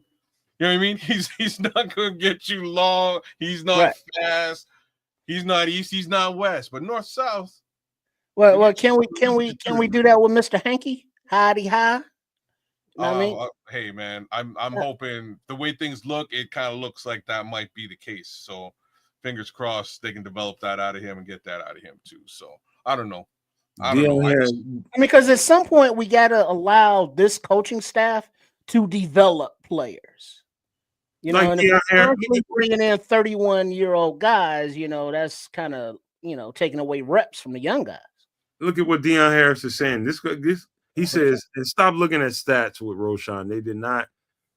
They did that to him only using him in short yardage. Go ahead, kids. Yeah, no, I ain't looking at. Wait, read it off. I'll read it. Sorry, my bad. No, man. And stop looking at stats with Roschon. They did that to him only using him in short yardage. That's why you see 14 touchdowns and a little bit of yardage. That's your sign right there. And I was just literally saying the same thing about Jamal Williams. They use him in the exact same capacity, except he's pretty well. He's surefire to get you 2 yards, like surefire. There's times when we're looking at 1 and 2 yard situations, and it's the hardest thing to do on the planet. It's like building a perpetual motion machine. You know what I'm saying? Basically, it's impossible to get a single yard out of our team in 3rd and 4th down situations. That's where that running back comes.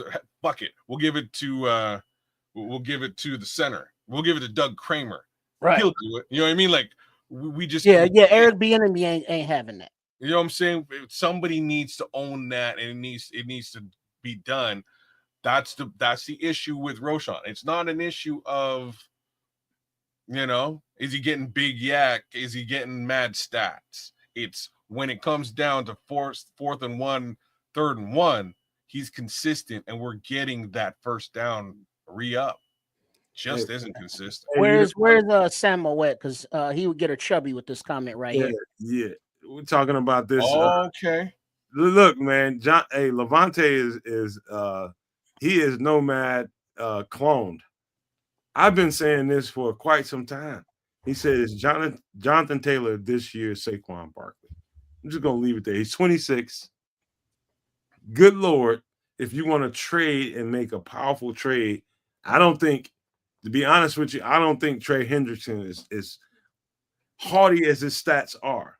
Is the trade to make. I think if you need to make a trade and make something happen, I think you bring Jonathan Taylor at 26. You know, let's just say he's a very, very experienced 26 without throwing any salt on him. He's got a lot of miles on him, but 26 he is. And that is Saquon Barkley. That's the Saquon Barkley move of this offseason. Levante, dead ass right, dog. Hey, hats off to you, King, bro. Straight up. That's a good ass comment right there. I like this comment too. I'm not sure if I would make a trade along these lines. And it just has to do with this one has to do with the running back market case scenario. Like, do you really want to throw capital at back? I don't know. You know what I mean? You're gonna have to pay the running back. You won't be paying him massive money. In a situation where you're paying a guy massive money and you're going to have to, it actually works out being a savings over time, right? Because DeAndre Swift contract is up after this year. Yeah, but you're paying for him at a premium, and you're going to have to throw capital on top of it, right? You're going to have to give up some draft picks for it. What I'm trying to tell you is that locking down a guy like Trey Hendrickson, for instance, even though it's $30 million, it's going to be $40 million in a year. It's going to be 42 in 2 years. See what I'm saying? You're actually saving money in the defensive end market if that's what you're doing. That is the best move of the offseason. If they can pull that off, it's much better than Trey Hendrickson. I don't know, man. Like I'm saying, I just wouldn't. The running back market is a depreciating market. And they say Jonathan Taylor is making $12 million this year. Yeah, you're buying a car versus buying a house. You know, at 26, he's gonna want a nice little chunk of change. And his health is in it. You'd be asking for 15 next contract for a running back. Appreciating money. You guys just don't value running backs. No. It's not Matt. It's not me. You know what I mean? Like, it's not Kids the Canuck. It's the league. Yeah. The league doesn't value running backs. Therefore, you can get running back. Hell, the top running back in the league went for 8 and change last time around. Fuck the league. What do you guys' common sense tell you? Well, you're not going to outbid. You're going to bid against yourself. What did we just got through saying? I said quarterback, and you two motherfuckers said running back. And Levante brings this up, and all y'all guys did was just bat it down. Just like, okay, it's gonna cost too much. Fuck all that. Think about that in the way you thought about Trey Hendrickson. You think? But I did. Yeah, I said Trey was cost too much. Same thing.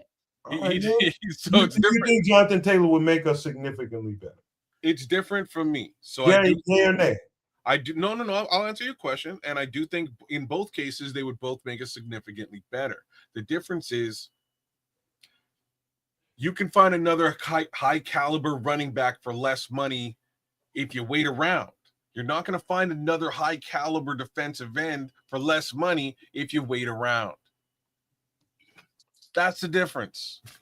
Not to mention you're paying at the top of the market in a depreciating market. You went into the stock market, paid $50 for a stock that'll be worth $12 in a couple of months. You want to be good or you want to be average? Well, you also want to not take a bath on the deal. You know what I mean? You don't want to get BF'd on the deal, bro. You know what I mean? Like, that's just what I'm trying to say. You don't want to get screwed on the deal. Hey kids, Trips, ask me this question. You ever been somewhere and you ran into one of them 3-card what do you call him? 3-card Three-card Marley, Molly? Monty. whatever you want to call him, and you know he fucking you around.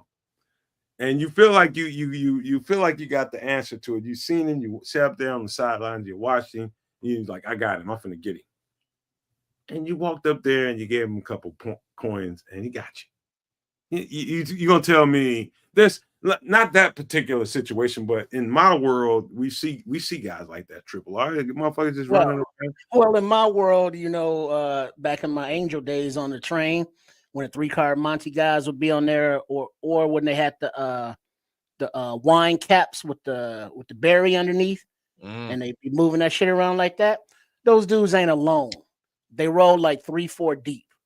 So you watch out for who those dudes are, because you put the money up and you win, they gonna follow you off your stop. Not the dude with the paper and the stuff, but his boys that you don't see. So if you want to win that money, you just roll up and take it. So you don't play the game. You know what I mean? So in this situation, if there's like, if you had to choose between one guy to trade for, and it's Hendrickson or it's Taylor, it's all a gamble, ain't it? It's all a gamble, ain't it? Yeah. Well, no. Like No? no, it's not a gamble. So this is like the 3-card Monty situation is a bad analogy. In both cases, both of these guys would serve as a significant lift to the Chicago Bears football team. Let's be honest here. The difference being, again, markets. You can find another Jonathan Taylor out there for $8 million. You can. There's a bunch. Where you can find another Jonathan Taylor. There was 7 of them on the market last season. Who? Saquon Barkley, Derrick Henry. I mean, you put I'm giving you the list of guys who were on the market for in and around $8 million last season. John Taylor's making $12 million a year. Dog, you take that fucking running back that's gonna really, really change the game for you. You know, he's like, how many times is Trey Hendrickson gonna get the ball in his hands versus how many times? You think about it that way. How many times is this guy gonna get a chance to physically listen? How many times is this guy gonna physically get a chance to change our fortunes? 17 and a half times. Yeah, come on, man. 17 and a half sacks versus how many times is Jonathan Taylor going to touch the ball? Well, he is hurt a lot. I think that's got something to do with him being in Indianapolis and he didn't want to be there. Well, I mean, he still hurt a lot. I mean, if he's taking plays off, or not plays off, but games off, like, oh, I'm hurt, I don't want to play for this sucky ass team, I don't think I want him on my team. I'll take that running back right now in our given situation. Now, if we were in a different situation where we didn't have these different assets, these draft picks, these guys we just traded for, and all the things that we like about that defense and that defensive front and that edge rusher position in particular, I'm definitely in this situation gonna put my chips towards Jonathan Taylor, who I think can definitely change your fortunes overnight, like Saquon Barkley did. Well, like I say, I can't argue with the talent that is Jonathan Taylor. I'm just saying you should be like, odds are you'll be able to find similar talent in a year's time for $8 million. It's just what the market entails. What the fuck is Scrolls doing agreeing with me? He is agreeing with me. It must be Christmas. Goddamn it, it's middle of the goddamn spring. What the fuck is going on? Yo, how you gonna diss Robert Quinn, man? The homie set the record. Homie set the record for sacks on the team. Like, and nobody got no love for Robert Quinn. Nah, because he wasn't here long enough to like get a following or. That's because of that like, first. The record that he set. Nothing burger first year. That's really we didn't win shit that year, so it really don't mean nothing. Oh, fair enough. It was the first year. Everybody's like, oh man, I got nothing for this guy. Year 2 though, man, however many sacks he got, he's up there with Richard Dent. Y'all gotta recognize, man. He did it quite avidly, all by himself with a hurt Khalil Mack. I don't even think Khalil Mack made it on the field most of the season. I think all you motherfuckers disrespecting the running back position, man. Hey, it's like I'm saying, it's the league, man. It's the league. The league has disrespected the position. It is what it is. Doesn't mean that, like, my thoughts is like we shouldn't be at the tippy top of the running back position either. And if you are, you should have signed Saquon Barkley and or Derrick Henry and or Josh Jacobs last season when he had the opportunity to do so. We went with a fourth grade guy and we got fourth grade performance. One more time, I have a feeling you're going to be a little bit better this time around, but it does not address our north-south capability. That needs to be fixed too by somebody who, for the most part, isn't getting a concussion every couple of games. I've been around kids. I've been around the offensive coordinators who see the game in an aerial perspective. That means throwing the ball down the field and really forcing your will on the team down the field. And they play the game, you know, traditionally in a reverse fashion, you know, versus the traditional guys that really insist on this is how you move football games, and that is turn around, hand the ball off, make your offensive line and everybody else involved execute their blocks, and you just force your will on teams. I think the football to me it works in 360 and it goes in cycles all the time. I've lived long enough to know this, that I've seen this game go from here, it goes to there, it goes to everywhere, and it always ends up Philadelphia Eagles running the ball with Saquon Barkley, running right through the goddamn, hitting his head on the goalpost into the Super Bowl, winning it. It always comes back there. No matter how explosive the offenses get, no matter how talented the quarterbacks get, it always ends up with you running the ball and you winning Super Bowls and playing defense. Every fucking time. I don't care. I've lived a long enough life to know that. Everybody that's listening to me in the chat knows that. It goes in cycles. And we are in one of those cycles where people the Philadelphia Eagles got it. They understood it. They knew that all we have to do is solidify this defense, put the right running back behind Jalen Hurts, and we'll win a Super Bowl. And that's what they did. Am I right or wrong? You ain't wrong. I'm just saying. So, like I'm saying, it is an important factor. I want us to address the running back room. I did say it was my top concern, but at the same time, if I'm trying to make a choice between a running back and a edge rusher, we can literally change. Like if 17 sacks from an edge rusher for this team equals so many more turnovers. Like Jalen Johnson might get those 7 turnovers. That's what that means, right? So I'm definitely interested in their ability to rush the passer and get to the passer. That's where I am with this. I think it would amount to a ridiculous amount of turnover for the secondary. And right. just to prove that point, right after that, you know, Saquon Barkley, I think he got an extension, right? Well, if he didn't, they're stupid. Right after that, guess who else got an extension? This is more or less in this week. Big boy, you love him, from Baltimore. Oh yeah, he got a $30 million plus. He's getting paid. He's getting paid well. That's the point. They know exactly how to win. Wow. Defense, run the ball. My dude, like this is what I'm trying to say. Both of those guys were on the market last season and for low wallet share.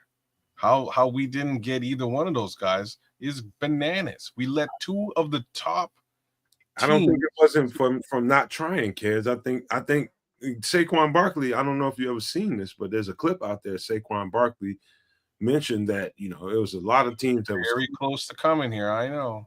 And, you know, reports were that they really, really pressed the issue, try to get Saquon Barkley. And I think if you were Saquon Barkley, Chicago Bears might have really, really, really presented themselves well. And It was very attractive, but you know where Saquon Barkley's from? He's from Philadelphia. Exactly. There's a way you do this if you're a Ryan Poles. This is a situation where you throw low wallet share capital. Like you get the top running back for a 7th round pick, you pay him. That's you want to go to Philadelphia? Look, we're just gonna make a deal with your team. This way, Joe Shane in New York City don't look like a complete douche for letting the top running back in the NFL go for nothing. Whoops. You look like a douche, buddy. Guess what? Joe Shane and his compadre, they're complete douches.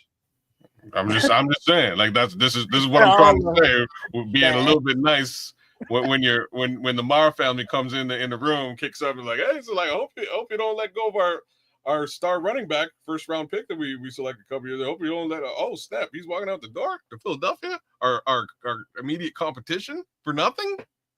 Oh shit. Yeah, those dudes suck. Those dudes suck. I'm just gonna tell you right now, and they'll be done. If not sometime during the season, after the season, they are done. I mean, done in New York.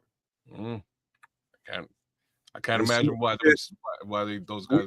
We're gonna have a guest on from ESPN, not ESPN, but Sports Illustrated, New York Giants. We're gonna have a guy on that covers the New York Giants and the whole entirety of the New York Giants organization. We're going to have him on the show. It was supposed to happen during the draft, but some technical stuff happened over here on the network, and we just had too much going on, and I could not fix the situation. And I had to apologize to that man, and we're going to have him on the show. We're going to have conversations about what the New York Giants are doing.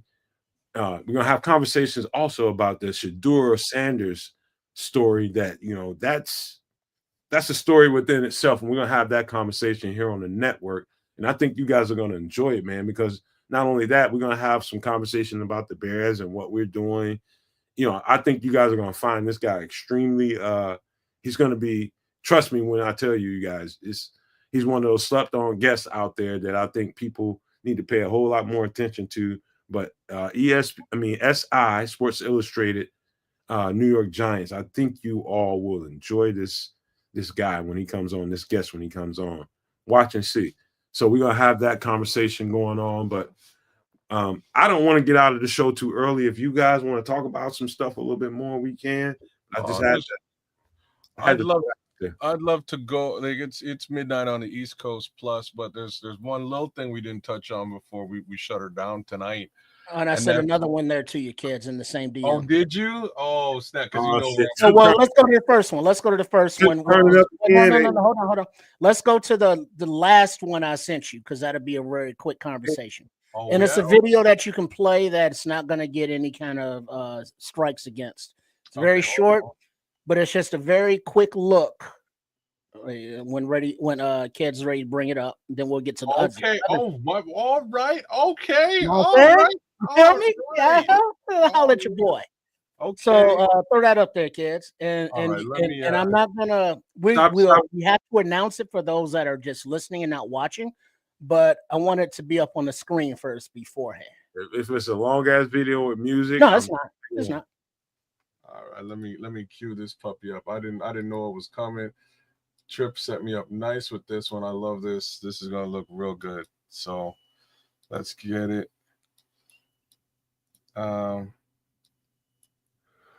Everybody's favorite 3-tech. Our boy. God damn, is that Dex? Big Javon Dexter. Barefoot in front of the weight rack doing curls. Damn, that boy got big.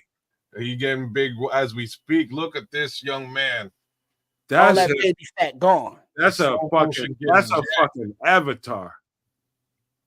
Get jacked. All that baby fat gone.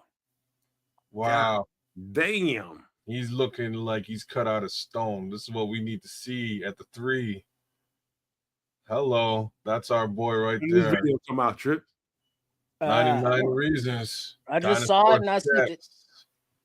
Say it again. Look at the guns on this dude. He didn't have those when he graduated.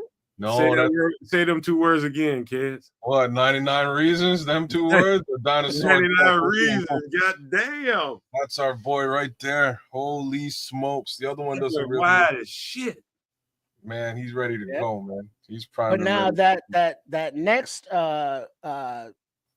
DM that's in there, kids, one prior that you want to bring up. I'm sure that's what you want to bring up. That's what I wanted to bring up. I'm not sure if I really. Oh damn, he built like Serena Williams. That's you low down, motherfucker. Fuck you, Scroll. That's fuck. I mean, he's not way off, but yeah. You got the. She's a in shape tennis person. Boom, a little bit less in less shape. Oh no, I forgot. Everybody's favorite quarterback. Save that for Nomad, some extra sauce. Don't do it. Don't do it. especially Nomad's favorite quarterback. As part of his 5-year I'm telling deal, you, man, you gonna want to save that for some extra. $265 million extension, the 49ers quarterback Brock Purdy received a full no-trade clause Stupid. for the duration of his deal. What? Purdy gets his financial security and control over his future in a deal that will be finalized and official soon. No trade clause. $286 million from Mr. The Irrelevant. first comment from a Bears fan right off the bat. He keeps getting worse for the 49ers fans. Stuck with this bum. That was some stupid shit. Wait until Wednesday, man. Oh, that's so funny. That's hilarious. They got this vacuum cleaner salesman getting all that goddamn money. Anybody can get money, man. Purity's agent is S tier for getting that no trade clause in there. Like, these are some of the comments. These comments are gold. You gotta be kidding me. This motherfucker. You gotta be kidding me. Somebody getting fired. I'm just telling you right now. Somebody's getting fucking fired. Wednesday night, y'all. Extra sauce. We're gonna delve deep into it. Nomad gonna let it all hang out like this. Oh my God. I guarantee you this week Aaron Rodgers will sign with a team because I think that's what he was waiting on. Well, it ain't the 49ers. Again, it ain't the 49ers. The 49ers. Imagine the 49ers like, Aaron. Sorry, Aaron. So we're gonna throw $300 million at Mr. Irrelevant. We're gonna throw $300 million at him. This motherfucker just throws screen passes, man. We did that ayahuasca. It didn't go good. It wasn't a good weekend. This motherfucker throws screen passes and he got that much money. All you got to do is throw screen passes effectively. Hey, man, that's why we say if Caleb's able to put up 4,000 plus yards, et cetera, 350 mil. If you see Brock Purdy's film and you looking at Caleb Williams coming into a contract year in a couple of years, and all you got to do is throw screens, man, this motherfucker ought to get a fucking spaceship. Literally. Wow. Good Lord, man. You right, Andre. I guess he earned his money, but I wouldn't have paid his ass. Fuck that. No. Fuck that. He ain't worth no. I'm sorry. I'm sorry, man. He ain't worth all that. And again. It's one of those where you can't even complete the sentence. He ain't even. I don't like. That's fucked up. No. I ain't fucking with that. That's so funny. We'll see. I could be wrong. We'll see. He said Caleb Williams will make $800 million. If he made that much, if Brock Purdy made that much, Caleb might deserve some $800 million. But and I did send you something on your Facebook Messenger there, kids. Also. Oh man, you turn it up. I told you gonna turn up, didn't I? Did I tell you? And you did. He's gonna turn up late. Wait, how do I get that one up there? But everybody out there, big up that you are tuning in with us here at the Nomad Network here on Sunday night. And then Wednesday night, a little extra sauce where, we get back together and we discuss more goings on and such from our unabashed, unpaid for opinions. Hey, Trips, you know what? I think people... No, right or wrong, no matter how we come off, whether it's me, kids, you, if they totally disagree with us and hate us and want to beat the hell out of us for it, they come here to listen to it. Mm-hmm. They love when we're together, man, because ain't nothing else out here like us, period. Nothing. Not a damn thing. Because hey, we talk that good shit, but we keep it real. We explain our perspectives and points of view, and we appreciate everybody that comes in and agrees and or disagrees with us. Because one thing about the Nomaniacs, some smart so-and-sos, they know ball. You got a few knuckleheads that come in here and there, looking at you, pussycat. But for the most part, the whole list that kids always gives loves to. I'm not going to pick out any names right now to make anybody feel special or dismayed. But all the Nomaniacs, come here because they know we talk that good shit. and we don't blow smoke or overinflate or underinflate. We're just well balanced, if you will. Oh, there it is. Damn. I haven't been on this. Oh, man. Oh, you like that? Look at you. Oh, you the worst, man. That's so funny. Oh, What's her name? What's her name? Amy Midget? That is one of her names. Yes, that's one. The other one here is Cassandra Davis. Shout out to both of you. I'm not putting this up here because we'll be here all night. And Minister Charles says the Tiny Town preview. He says Tiny Town is shut down. It's under renovations. They needed to do some. Hey man, Mr. Charles, keep your trifling. They needed to do a little work. Hey, check this out. Scroll says, I missed last Wednesday because the wife has me binge watching The Godfather of Harlem, which cool, I strongly, when I tell you I strongly represent that, go watch that motherfucker. Godfather of Harlem. Swamp. And I'm the building. Binge watching. Wasn't that a movie?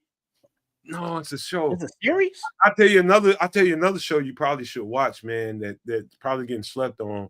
It's called 0 Day. Robert De Niro is playing a president, an ex-president that's so they basically wiped out habeas corpus and decided they want to bring a ex-president in because people trust him to run the government because somebody basically hacked the electrical grid and fucked up everybody's banking system, fucked up everybody's online everything. So you really couldn't get online. You really couldn't get money from the bank. It's so realistic that it'll scare you, but that's a great fucking series to watch. 0 Day, kids.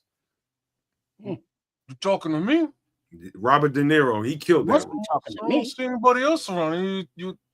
Hey man, I don't know if I can take him seriously as a president. Is it Hulu? Is it Hulu Scrolls? No, he's saying that the Godfather Harlem is on Hulu. That is on Hulu. Not bad. Which one with Denzel Washington? Wasn't he somebody in Harlem? No, that was a good one. I know what you're talking about. But he was a gangster in Harlem. Frank. American Gangster. Frank White.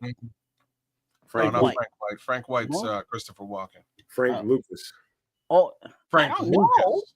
Frank Lucas. There we go. Yeah, Frank Lucas. Frank White was Christopher Walken.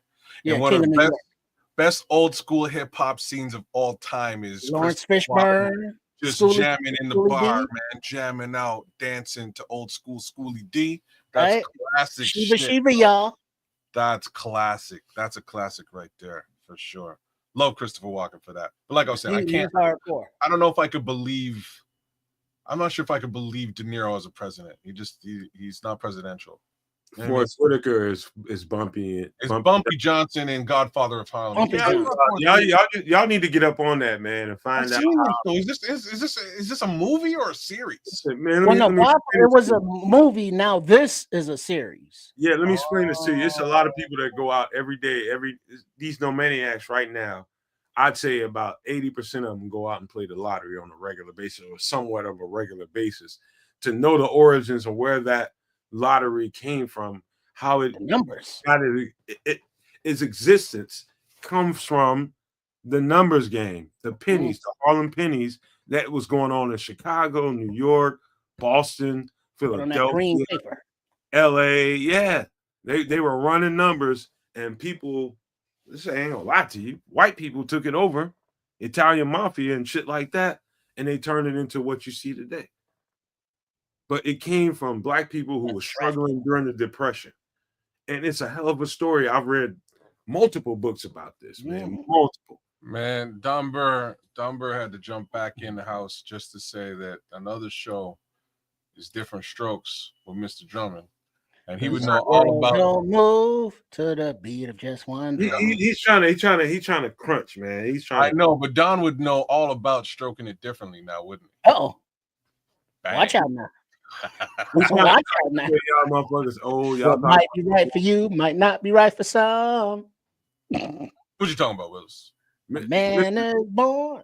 He's a man of means. Hey, you ever seen? You ever seen? Sorry.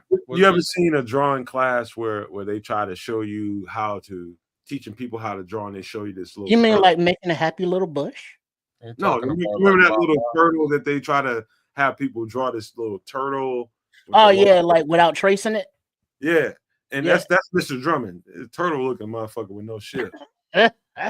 Oh, okay. You know, there's a lot of shit going down on that set that's not legal no more. You gonna tell that story? Hey, it was a whole lot of, in the 70s. It's like, hey, how old are you? Here, sniff this. Yeah. Come in my office. Hey, Don't worry. Richard Long, trust me, I want to have a whole show talking about that. I don't have trouble staying awake at the show on the set. Don't worry about you. Yeah, we got you. Numbers. Didn't Dana Plato I was just gonna say rest in peace, Dana Plato, man. Because of all the drugs and the stuff that she was exposed to, being in Hooray for Hollywood, all the degenerate behavior that was going on even back then. Diddy was still a little a pervert at the time. You know what I mean? Dana Plato, God bless her soul, man. Yeah, man. Right? I don't know. I'm just wondering how Willis made out of all that. He's still living, man. Shout out. Well, to Willis. think he went to rehab, so he. Right. Oh, that's right. Todd Bridges, man. I throw a crackhead off a building, that motherfucker get up and walk away. Why are you? Why are you throwing crackheads off a building? Well, crackheads, they just gonna bounce. They be all right. Man, something about them motherfuckers, man. Even through COVID and all that shit that was going on in the world, how many crackheads died? None. Wow. Exactly. And they crackheads. Exactly. These motherfuckers survived the war. I mean, we have seen crackheads run 40-yard dashes that would make Olympic sprinters jealous. We have seen crackheads scale to the open window on the third floor that would make Spider-Man jealous. Crackheads have all kinds of skills when it comes to scoring that rock. I'm just saying, maybe we overreacted during COVID. Then, maybe just slightly, perhaps. No, maybe crackheads got something in them. I don't know what it is. I'm just saying that real people died, bro. I'm not here to refute any of that. I'm just saying that they must have been doing something right. The motherfuckers like Richard Long saying they already dead. They're walking dead. Okay. It was like King said, the 80s crack pipe gave people mutant abilities. I'm telling you, cold, they don't feel cold. Heat, they don't feel heat. I seen crackhead do some crazy shit that no normal motherfucker ought to live through. I've seen the X-Men came. Well, that's the crack. Crazy. I mean, the drugs that are in there now doing shit are immortal. The scrolls.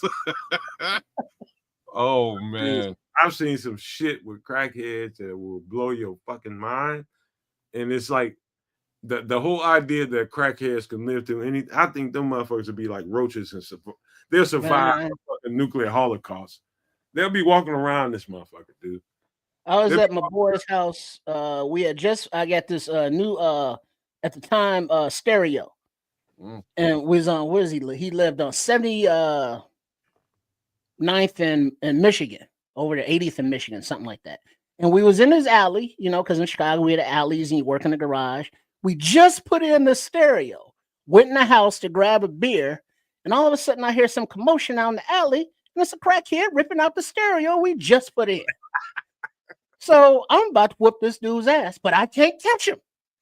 And, I'm running, and he's like, gone. And he's like hopping fences. Then he went through a yard, went to the next street, and was gone. By the time I got to the street, it's like, I don't know where the fuck he is. You know what I mean? So it's like they got the speed, they got the stamina.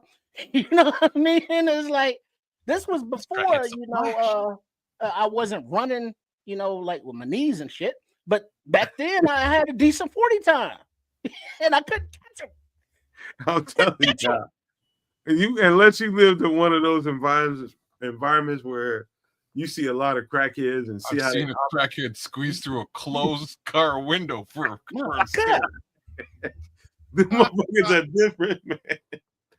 I'm telling you, man. Y'all probably think Trip exaggerating. He ain't. He just fucking told you exactly how it went. I've seen some crazy, motherfuckers. I've seen two crackheads getting fights with. This might sound graphic and gritty as hell with machetes, picking each other up. Ain't nothing but a long knife. They kept going. One motherfucker, I mean, I've seen some bad shit that I don't even believe I just said that, but oh God, I've seen some crazy shit. People eat shit and oh man. Wow. Well, yeah. Crackheads Literally eating shit, bro. They're trained by Professor Charles Xavier. Hey. All that shit, man. But hey, man, listen. Hey, crack is a hell of a drug. Mm-hmm. Listen, some extra sauce is going to be extra saucy this coming Wednesday. And like we always do it, man. But all the stuff going on, we're going to have layered on into it is the Chicago Bears training camp stuff, and all that's going to be into it. So we have a whole hell of a lot of conversation about that. Who's playing reps here? Who's playing reps there? That's going to be the conversation. We've been through this for a couple years now, so we know what that's going to be like. But usually in Ryan Poles era, the guy that starts off at left tackle ends up being a left tackle. Remember Braxton Jones when he first got here? Well, they did make the statement that they didn't want to have like a rotation going once camp started. They kind of wanted to see who fit where and finalize those positions. So that doesn't bode well for, a lot of movement going on. It's like, hey, you're a left tackle, you're a left guard, you're a center, you're a right guard, you're a right tackle. Let's run it, and I like that. I understand the positional versatility of offensive linemen. If somebody goes down, you can swap him in there and all that. That's fine. But to have a starting five who can play together, let's say, and hope the majority of the season as a starting five unit is the way that I would really hope that we were able to go. And I think that's what Ryan Poles and Ben Johnson are trying to accomplish. Sooner the better, huh? Get them all organized and set up, and so they can start taking more and more reps. Don't wait. Oh, they already started that. I saw a little bit of footage of him. They're already starting to work on some of the finer details. They've switched his foot placement on snaps. He's now leading with his left foot, which should be interesting for the short game. So they're starting, man. It's just going to get a little bit better. We just hope they're doing it right, and we're not overcoaching, and that's a real thing. Like I said, man, let's give some pleasantries and some shout outs before we get up out of here. Anybody you want to talk about? Anybody you want to give a special mention to? Go right ahead. I got a bunch actually tonight. So I'm a complete delinquent for my kids at Canuck on Facebook. So by all means, check me out on Facebook. I don't do all that much there, but feel free to send me an invite. I will accept, because this is my account dedicated to Bears love and fantasy football love and all of the above. I have a completely separate personal account, but there we are. And I never go here up until my homie sent me here, and I realized that I've been a little bit of a delinquent, because there's a whole bunch of heads out there that have been sending me some love. So I'm going to send them love as we start this thing out. Big shout outs to our guy, Darius Lockhart, over on the CSP podcast. He sent me a little bit of love. Sarah Cubby Love as well. Alexander Tyson, Tone Wolf, Phil Budd, Landa Vasquez, and John Landon. Shout outs to all of y'all for checking me out on Facebook. Like I say, don't have a heck of a lot there, but because I notice people are over there sending me some love, I'm going to have to start utilizing the channel that much more. So stay tuned and feel free to reach out to me on the Facebook side of things. Otherwise, big ups and give me some love at Keza Canuck right here on YouTube. Do the exact same thing for my brother underneath me at Sports Chicago Style. Give him some love, man. Give us a like, share, subscribe. We're multi-streaming tonight, and I would appreciate if you dropped a comment as well. Always appreciate it. A little bit more love for the folks who were actually in this chat here tonight, because, y'all kept it popping all night long. I have to admit, the conversation was intelligent. It was poignant. I really have to give everybody some props here, and I will try to do it justice. Starting off with my favorite homeboy, the Scrolls. Thanks for coming through. Always good to have you. Always cracking mad jokes in there. Hold on, man, kids. You got to make sure people subscribe to your channel. How can I they thought I just did that. Did I not do that?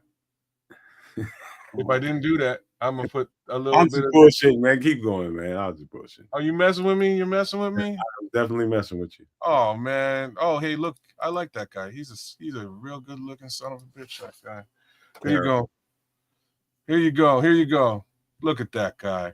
By all means, go check me out. Give me a thumbs up. Give me a like. Give me a subscribe. Give me a share. And, help this guy out. It looks like he needs help. Zero's out there. What it do, Zero? Thanks for jumping in. Richard Long, Andre Bryant, King Booker World with the wrench, doing it big in the chat all night long here tonight. Really appreciate all you guys. T. Collins, thanks for coming through. Paul Rodriguez, thanks for jumping in. Dion Harris, thank you, sir. We appreciate all of your patronage. Thanks for coming through. Levante Rodgers, he is a super no maniac, and you should be too. Our guy, the good minister, Charles Johnson, thanks for jumping in with us and chopping it up. Don Burr, absolutely zero love for you, sir. You know what it is. T, who's also a he's a Lions fan as well. So we'll give you like a little bit of love because you're over on the Canucks side. So just a little bit of love, bro. But you know what it is. Shout outs to the White Ghost. Number two no maniac, our guy. Cornelius Squalls was out there with us. So was Black Rain. So was Black Diamond. In the Grass was chopping it up with us. Illy Jones. Mr. Mayhem was out there. Jester Sondheim, welcome to the family. Thank you for coming through. Aunt Mas, thank you for liking, sharing, and subscribing at Kez the Canuck. Big ups to you, Rex Smith. Thanks for coming through. Do it all 36. Mad shout outs to you, sir. Like I say, your comments are killer, man. I really appreciate your engagement when you're in the chat, man. I honestly do, and I wanted to give you a little bit of a special shout out before we closed out here tonight. Who else we got out there? Am I missing anybody? I'm sure I am. Oh, the Rocket Dream was with us tonight. What it do there, Rocket Dream? Shout outs to you. And a couple more heads out there. Oh, I just passed one. Didn't I? No, Ken Johnson. What's popping, Ken? Thank you for coming through. Derek Guy. He is also a super no maniac, as should you be, by all means. Subscribe, click that join button, and do what's needed to become a super no maniac and help support the channel. We would really appreciate that. Another little quick housekeeping note, as Nomad did mention a little bit earlier on, we were plugging away at that website here. I was able to lend my hand quite effectively, and I think it should be up a little bit sooner than later, giving you guys the opportunity to do some cool stuff with us right alongside the rest of the team. Shout outs to the Scottish Bear. He was all up in that chat. What up? Shout out to Kids of Canuck, my guy, hey. Canada, my brother.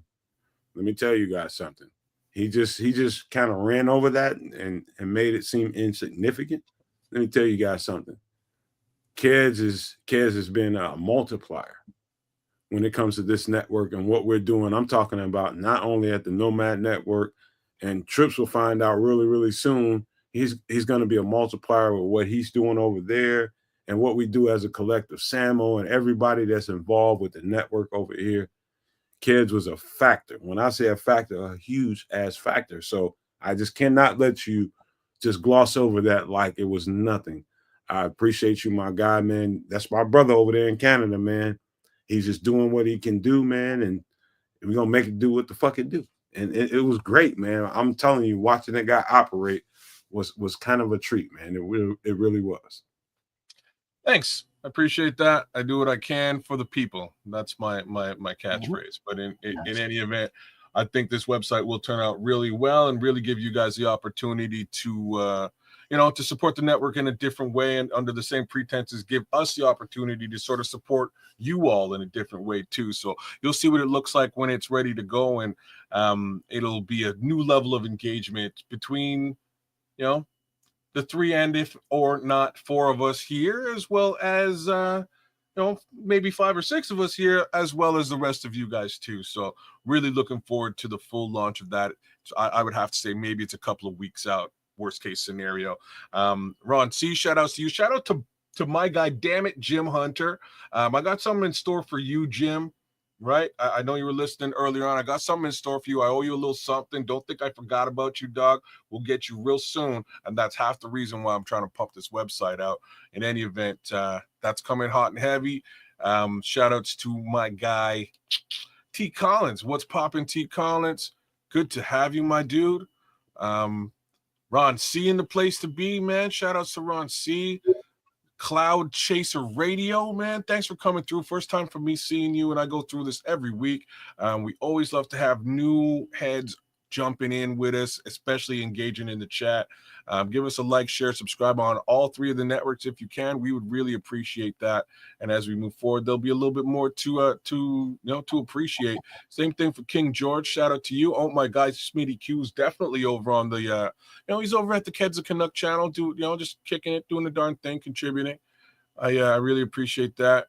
Dobbsy 34, almost missed you, Dobbsy, man. Jay Sanders, almost missed you as well. Shout outs to both of you guys. James Weston was out here with us as well, as was there's another James that was with us tonight. Oh, Alan Pena. What's up, Alan, man? Shout out to you, Alan. There's another James with us, and James Archer. Joseph Archer. My bad, man. My bad. Shout out to you, both of you, all 3 of you. Victor Dragon, shout outs. What's up? Give a shout out to your son, man. You had a nice meal with him. Shout out to your son. Oh, sure, man. Shout outs to my son, Styles Lepage, man. Big defensive end for the Calgary Dinos, doing it large out there, crushing quarterbacks all by his lonesome. He's back in town, hanging out with us for a couple of days until he heads back out west. So shout outs to you, son. Thanks for taking me out for dinner, even though I paid for it my damn self. Shout outs to MC Fact and Kenny Adams for coming through. Who else was out there? Nick Rembert was with us for a little bit tonight, man. Thanks for coming through, Nick. Nick always does it large in the chat as well. Oliver Carter was with us. The relentless Mikey, Jeffrey Ebo, man. Sorry, Jeff. Dennis Moody as well. Sorry, Jeff. Had to give you some love tonight too. You were really instrumental in the chat, keeping things moving. I definitely appreciated your comments too, man. Yo, another episode in the bag. I thought it went over really well. And Bear Truth 9 was with us too, man. Shout outs to BT9 as per normal. Always good to have you with us, brother. You do it big too in the chat. Am I missing anybody? I might be missing 1 or 2 folks, but I think that is the moral of the story for tonight. Oh, Ken Kong was with us, man. Ken Kong, he's definitely doing it big in the chat. Yeah, man. Trips, what do you got to say, brother? Marlon Johnson. He's also a super maniac. Like, share, subscribe. Right on. Real quick teasers. We already spoke about Brock Purdy, but we'll get more into that Wednesday on Special Sauce. But also saw somebody there in the chat that mentioned Antonio Brown and his situation. I found those videos and I sent those to Cads as well. So we'll get to those Wednesday. Okay. Did he get his ass whooped? No, he held his own. Then he's like pop, pop, pop. You know what I mean? So he was good. Was it really Vontaze Burfict? No, it was saying, no. Somebody fucked him up on the field. Bro, somebody put that shit in the chat. Well done. That was perfect. That was awesome. All right. It was just a group of wolves looking for his bling bling and all that. I think that's what it looked like from the videos. I hate seeing videos like that, man, because it's like, why are you preying on people that? Come on, dog. It's like, all right, go ahead, Trips, man. Yeah. So I mean, he was out there with his bling, and they wanted it. He had to stand up for it, and he did. You know what I mean? So yeah. But we'll get more into that. And big up to everybody who shows love to Cads of Canuck and his channel, and to Sports Chicago Style. And be on the lookout for You know, Trip doing his exercise videos, Coach Tripping and Trip doing their self-defense thing, and Chef Trips with the beautiful, healthier alternatives in the kitchen. So we try to keep the holistic lifestyle kind of overview along with the Chicago sports scene. So sports Chicago style. Hook it up. Hey, check all that out and make sure you give a subscribe to both of those channels, man. I keep trying to encourage you guys. Go over there and make sure you show the love over there on his channel, Sports Chicago Style and Kids of Canuck. Make sure you show the love on each channel, please. I'm not demanding anything. I'm asking. And thank you. Please go over there and show that love.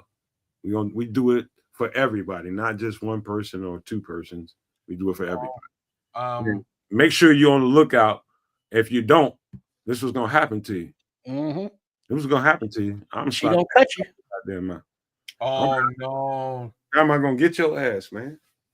Grandma gonna get your ass. Slap the shit out you. Oh man, Grandma, take it easy now. One final shout out is big shout out to the Naj, man. I know you weren't with us tonight, but Naj been poking me on Twitter, man. Just hit me up on the DMs. We talking hockey big. Aunt Mas, we're talking a little bit of hockey here today with respect to the Blackhawks and the Toronto Maple Leafs. And it looks like the Maple Leafs got spanked again. I just wanted to put it out there for all those out there who know anything about hockey. This team is just fucking cursed. We can end it there. That's good. That's good night, y'all. Grandma threatened somebody. I'll start the taste out your mouth. Big mom. If grandma tell you that, I don't give a fuck who you are, what your nationality is. You end up in the backyard at somebody's barbecue, and some grandma walk up on you looking like this here. 6'4". And she just say, hey, if she say to you, hey, boy, did you take your shoes off before you walk in that house? Yes, ma'am. That's what you say. Yes, yes, ma'am. Yes, no, ma'am. Man, that's after she shrank too, bro. Period. Hey, you know, that's the old people shrinkage in there. Mm-hmm. So she was like at least 6'7". 6'7", coming in strong. That's what you better say, because grandma slapped the goddamn taste out your mouth. Man, if she take off that high heel and throw it, bro, you need to duck and hit the bricks, bro. And if you had a grandma like me, and she said those words to you, you knew she meant business. I slapped the taste out your mouth. Mm-hmm. You know she ain't playing with you. Duck the death blow, Jack. Man. That shit that boomerang high heels, bro. Damn. That woman done seen it all. You can look at it and tell she done seen it all, man. Nothing new. Because I mean, there was a day when, you know, as a small children's, you could be in the store with your peoples, and they give you one of those because you said something out of line, and people in the store be like, yeah, serve them. You know, but nowadays, you know, people calling DCFS and such, you know, trying to drop a dime. But Grams be like, call the police. I don't give a fuck. I cut them too. Look at her. Look at her. She don't give a damn. You see the lack of life in her eyes. She done been through some shit. She done been through some shit. Yes. She done seen some shit. She done some shit. Let me tell y'all something. Y'all better respect these mamas and grandmamas out here, man. That woman done seen it all. And like, if you know my grandma, like I know my grandma, hey, she'll fuck you up. But she will make you a plate, though. You know, like Richard is saying, to cook her ass off. You better get here and eat that food. Yes, ma'am. Nothing. Spend all that time in the kitchen. You better get in and eat that motherfucking food. Mm-hmm. Like, no, it doesn't say no restaurant. You don't get what you want. You get what I serve. Yes, ma'am.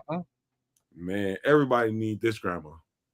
I'm just gonna say that and end it there, man, and say thank you guys for being here. Listen, we had a whole lot of conversation go on tonight.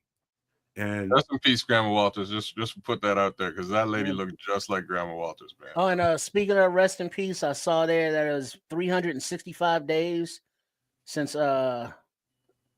she spoke to her daddy. Huh? You know, so it's been a year since Chris has left us. Oh man. Yeah.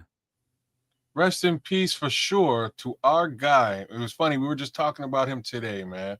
We want to put something together for him, and we'll try and do that with respect to the new website. Shout out to Red. Big ups to you, Red. Big ups to your dad, because without him, we probably wouldn't be doing any of this at all. Mm-hmm. Right? Like, I truly got to say that he was a great influence on all of us, a great friend to many of us, if not, again, all of us. And rest in peace to Chris Washington, super producer Chris Washington, musician Chris Washington, keyboardist Chris Washington, computer freak and genius Chris Washington. Really love that guy, man. Daddy, granddaddy, Chris Washington. Oh, that's right. Chris loved the kids, man. He loved the kids. I can never say enough about Chris Washington. You know, it was my ass he was talking to every day, and kind of, you know, when I look back on it now, I start thinking about maybe he was kind of priming me up and trying to get me ready for, you know, what's to come. And that is where we are now, and trying to keep this thing moving forward and understanding the platform that we have. You know, you look at us and you say, oh, you only got 2,500 subscribers, you're pushing 2,600. And you're like, yeah, little ass channel. Just trust me when I tell you, ain't none of that shit manufactured. None of it. None of it was bought. None of the likes, none of the views, none of the nothing was manufactured and bought. If we were to go down that route, we'd be probably pushing 50 to 75,000 everything at all times if we did that. But I'm glad we didn't, because I think people respect it more. Respect it more because it's real. And tonight the conversation got very real. And I know that parts of my conversation that people didn't agree with, I'm just going to fast forward through that and not say that I don't respect any of the commentary that was given towards the comments that I gave. I respect it all. And I'm here to tell you that it's going to get said anyway. It's going to get said anyway. Sometimes the conversation is going to get very uncomfortable for people that, you know, that feel certain ways about certain people. You know, I love Caleb Williams. I think he's capable, but I want to see the results on the field. I want to see him live up to where he was drafted. I want to see all of that. The coach, the staff, all the players that we got. I want to see all that come together. And if I'm trepidatious about some of it, pardon me. Pardon me. Just understand that I come from a certain kind of background. I see this stuff in a certain way, and I'm going to speak on the way I see it. And if people like it, great. If they don't, fuck it. I don't care. And I don't think anybody else on this channel cares when they come out with a hot take and people don't agree with their conversation. Fuck it. You didn't come here because people are just saying the things that you want to hear. If you came here for that, you're in the wrong channel. People are going to speak their fucking minds around here. Period. That's the way we do it around here at the Nomad Network. And I thank you guys for being here. I think in the end, once we get into the season, I think things are going to come together. I think everything is set up right for everything to come together. And I do believe success is on the horizon. I believe that the quarterback that we just drafted in the second year, the adversity that we just got through talking about tonight, I think he's going to have to answer questions this week. And I hope that we don't have to do a podcast like on tomorrow or the next day, and we can get until Wednesday before we do a podcast. But for sure, the firestorm is going to open up and the pressure is going to be applied to Caleb Williams. Whether you like it or not, no matter what you think about Caleb Williams or not, the pressure has now been applied. This is Chicago. Hint, hint, Chicago. People will love you and they will hate you at the same fucking time. If you don't get it right, people will fucking run you out of here. Telling you. Just telling you guys right now, it's got to happen now. It's this is where the situation has gotten to. It's got to happen now. And so I just want to leave you guys with those thoughts and let you guys know I don't know what the hell that was. But we're going to keep going. Hey, love you guys. Can't wait to see you guys Wednesday night where we're going to have a hell of a show and we're talking about all kinds of topics, football and all in between, because that's what some extra sauce does. We're in that part of the season where we can be talking about everything under the sun plus Chicago Bears. That's what we do. That's the way the show is designed, and that's what we're going to do. So I just want to leave you guys with these famous words. If you can think it and you can see it, there's no reason in the world why you cannot absolutely manifest it. Do not, and I repeat, do not be a prisoner of your own mind. But with that being said, we are